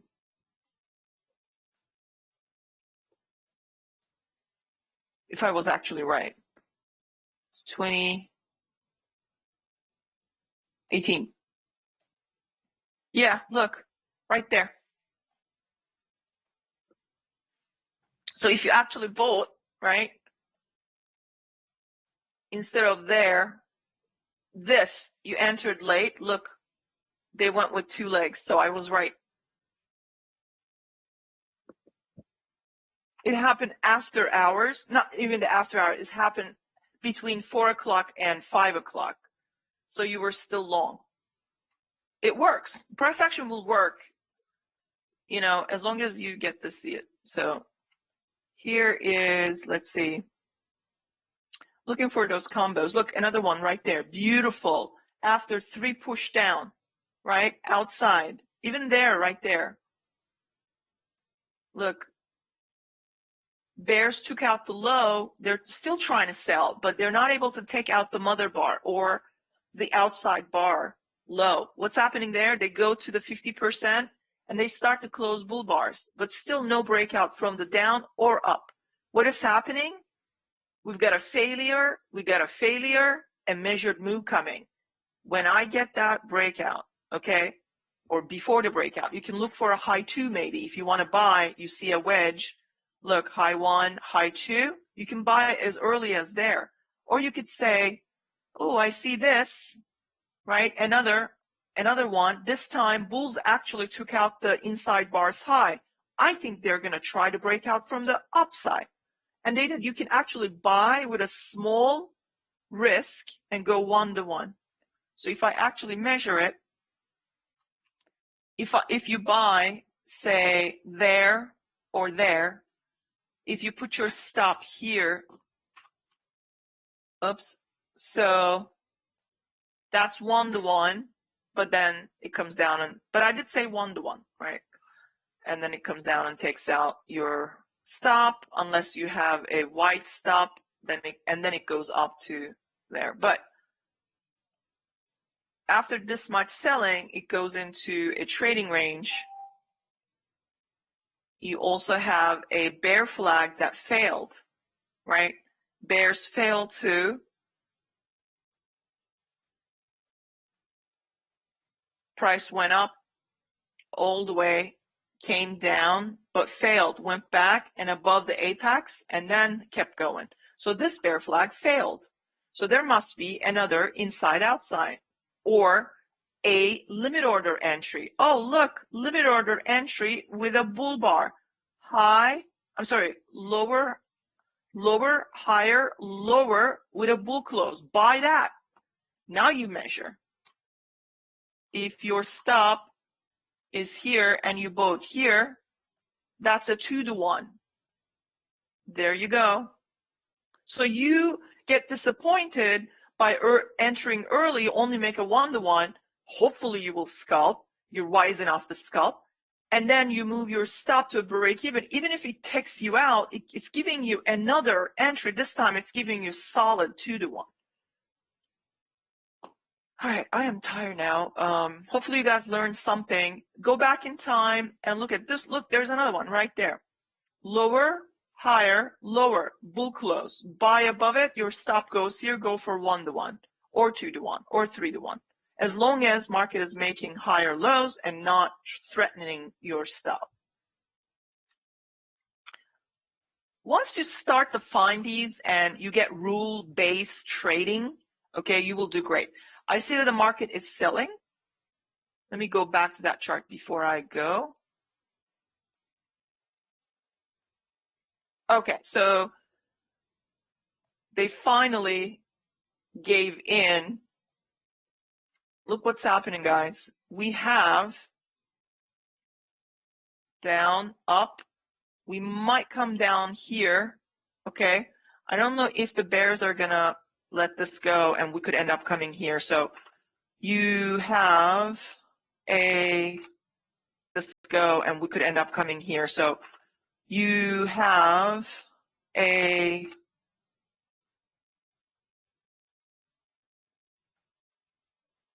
you can either take that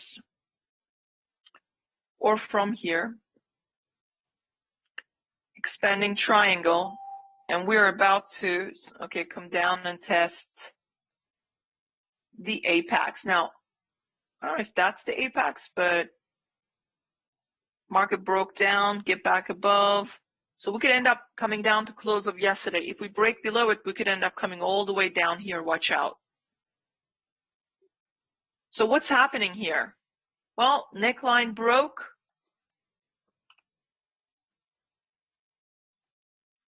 Or neckline broke right there, test. We did come down to my area. We did bounce a little bit, but then bears started to break down. That's way too much selling. So, and it's pretty continuous selling. I don't know if anything's fueling this.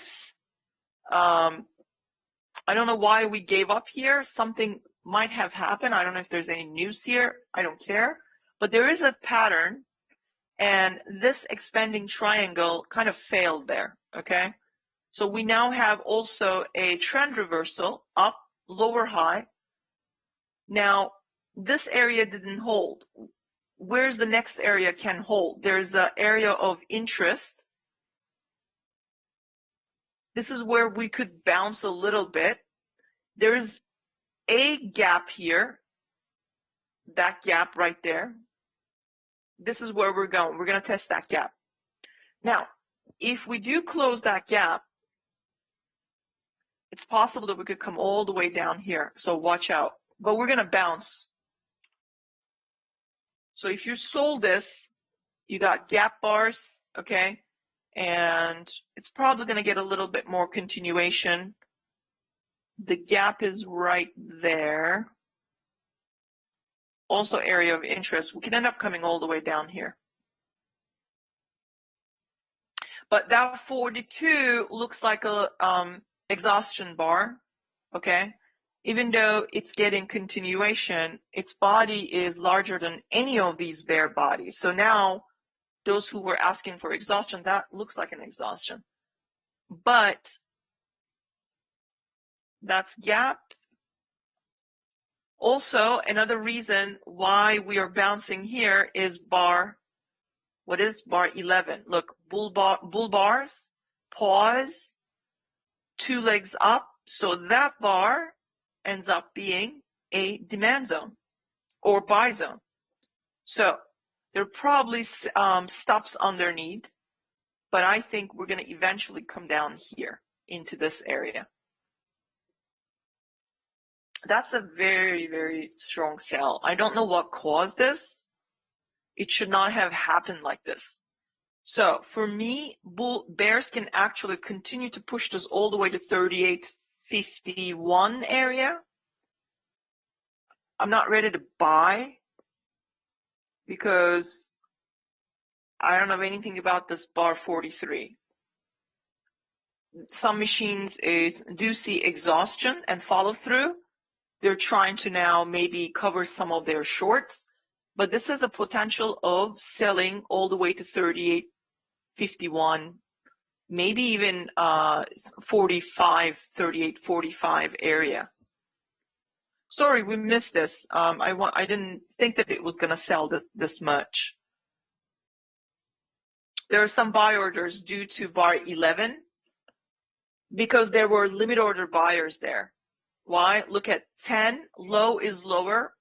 10, I might be wrong there, sorry. No, 12 didn't even go below that. But there were buyers there regardless.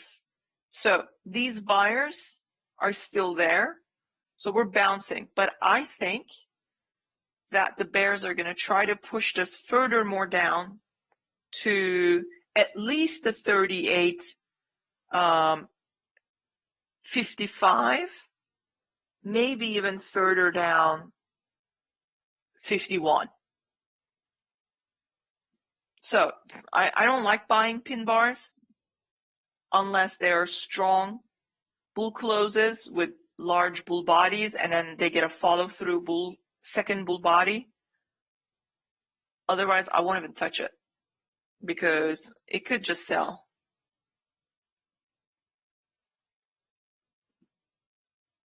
But some of the bear pressures might be dying because they push that body so up high. But I'm not ready to buy it. I don't like buying these pin bars. I would wait to see what will happen at the 50% they're testing right now. The early bulls might enter with limit order buying the 50% of that pin bar, but I think this is going to sell a little bit further. Here's my apex. Not very proportionate, but still, you know, we could continue to sell in here. And if we ever close below the close of yesterday, we have a trading range now. Okay, we could end up coming down to open of the day tick price. But I think this area will hold. At least it will try to hold. Okay, so let me check something.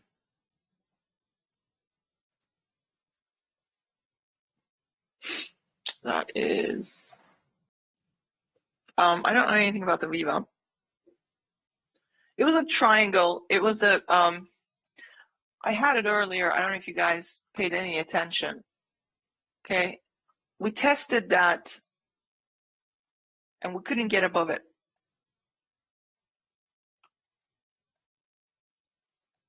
We could end up coming down all the way to here.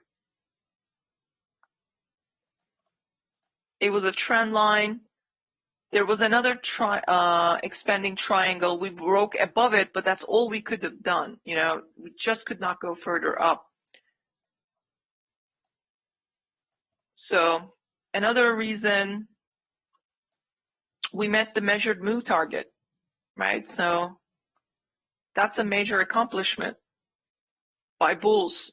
And you're not seeing strong bull closes. It's now coming down. And what happened to the 20 bar gap? Bulls tried.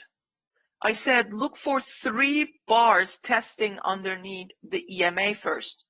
1, 2, 3. Now, where is the bull bar? If after that no bull bar is showing up, what did show up? Bear bar. In fact, we had outside, inside, and a breakout mode. So the bears did break down, right?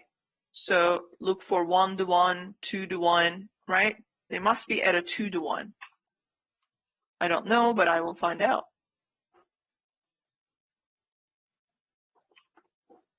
That's 2 to 1. That's 3 to 1. So they got their 3 to 1 in a way. They might be going for a 4 to 1. Okay? Now, you got a gap bar now. Look, a huge gap close, and now we're separating. I have no reason to buy here. I cannot buy it. This ended up being a bear flag. So, after 3 bars minimum testing underneath the EMA, first I look for a double bottom. Fine. Double bottom, maybe wedge, bull flag, but where are the bull bars? There are lack of bull bars here. I can't buy. bears start to show up. Okay, fine. Is this a bear flag or is it trying to be? Now we get this bar. Now we get this bar. Bar 40 separating completely. That's sell. You just sell. And you have bars gapping. Here, let me clean this all up. 40, 39, and 38. So that's one. I could go 2 to 1.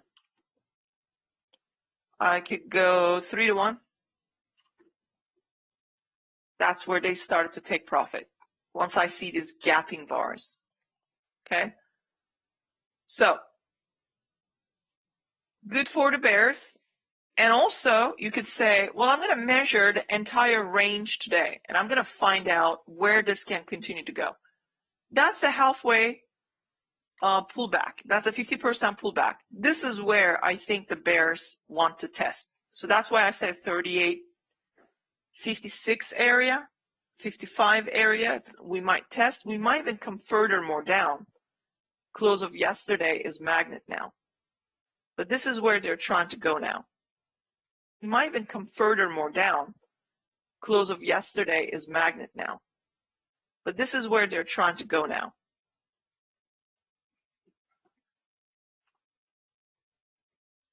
Now, what do you see? We have outside-inside combo. So breakout mode. Bears are trying to take out the bar 44 low. If they fail, bulls are going to try to take out bar 44 high. All right, everybody, I have to go now. I'm really getting tired. I will see you guys tomorrow. Tomorrow is Tom Hugard. So I think he will begin 9:30. Let me check. All right, so let's see. It doesn't say. Oh, no, it does say. So it says 9 to 12. So he might show up 9 o'clock. I'll be on, okay? I'll start the webinar for him. And or he will start it. I don't know. But I'll be on. So if you guys have any questions for Tom, could you please send me could you please send me text not text private messages on Discord so I can compile them and we can ask those questions at the end of the day. Tom Hugard, Trader Tom, Ibra. He's the author of what is it? Biggest Loser Wins. I have the book. I'm so tired. I can't even talk. Yeah.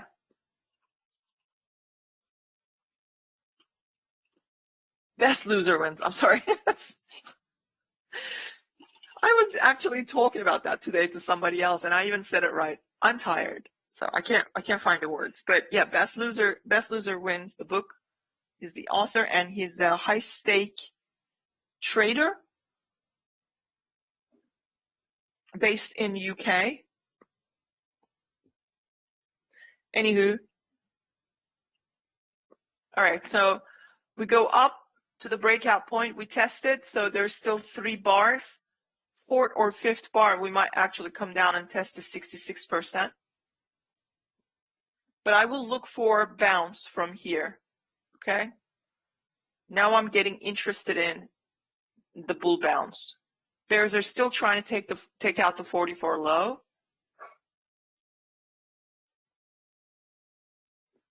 If they fail to close a bear bar below 1 tick below 44, or a bear body somewhere down here below the close of 44, that means they will fail and the bulls can take over.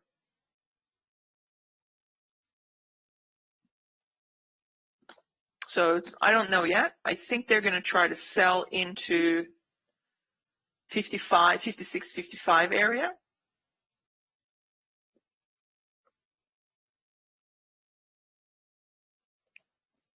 And some shorts are positioning themselves. They trap the buyers. They're trying to close the bear bar so they can come down a little bit more. But this is what I'm interested. We could bounce here hard. And that's a failure. Look, we could not reach that last week's 2-to-1 target. Actually, 1-to-1 target. We failed. Now, can we still buy and go? Yes. Bulls can still buy, but that would put us into a trading range, which we already are. Any expanding triangle days are actually trading ranges. They're not the most perfect, but they are. So we could still get buyers somewhere here and buy. So I'm not ready to buy yet because that bar 45 is a low close. They took out the body of 44, but not the low of 44. So bears will try, and they are getting it. And they're now trying to break out from the low of the outside bar 43, but it could be a trap. Be careful, because that's 66% pullback right around here, and the low of 43 is a trap. I showed you how I find it. So we came down to, see how they're getting trapped right there. So when you're trying to sell something, that something looks sellable, remember somebody is handing you over a red apple. Okay, don't take that red apple or candy or any kind. Remember what your mama told you. Okay? Don't take stuff from strangers. Okay? Stranger danger. Because limit order buyers are probably here. They're trying to prevent that breakout. That's a good P&L right there. 3,300. A chart to go along with that would be really nice. All right, you guys have a good day. I'll see you guys tomorrow.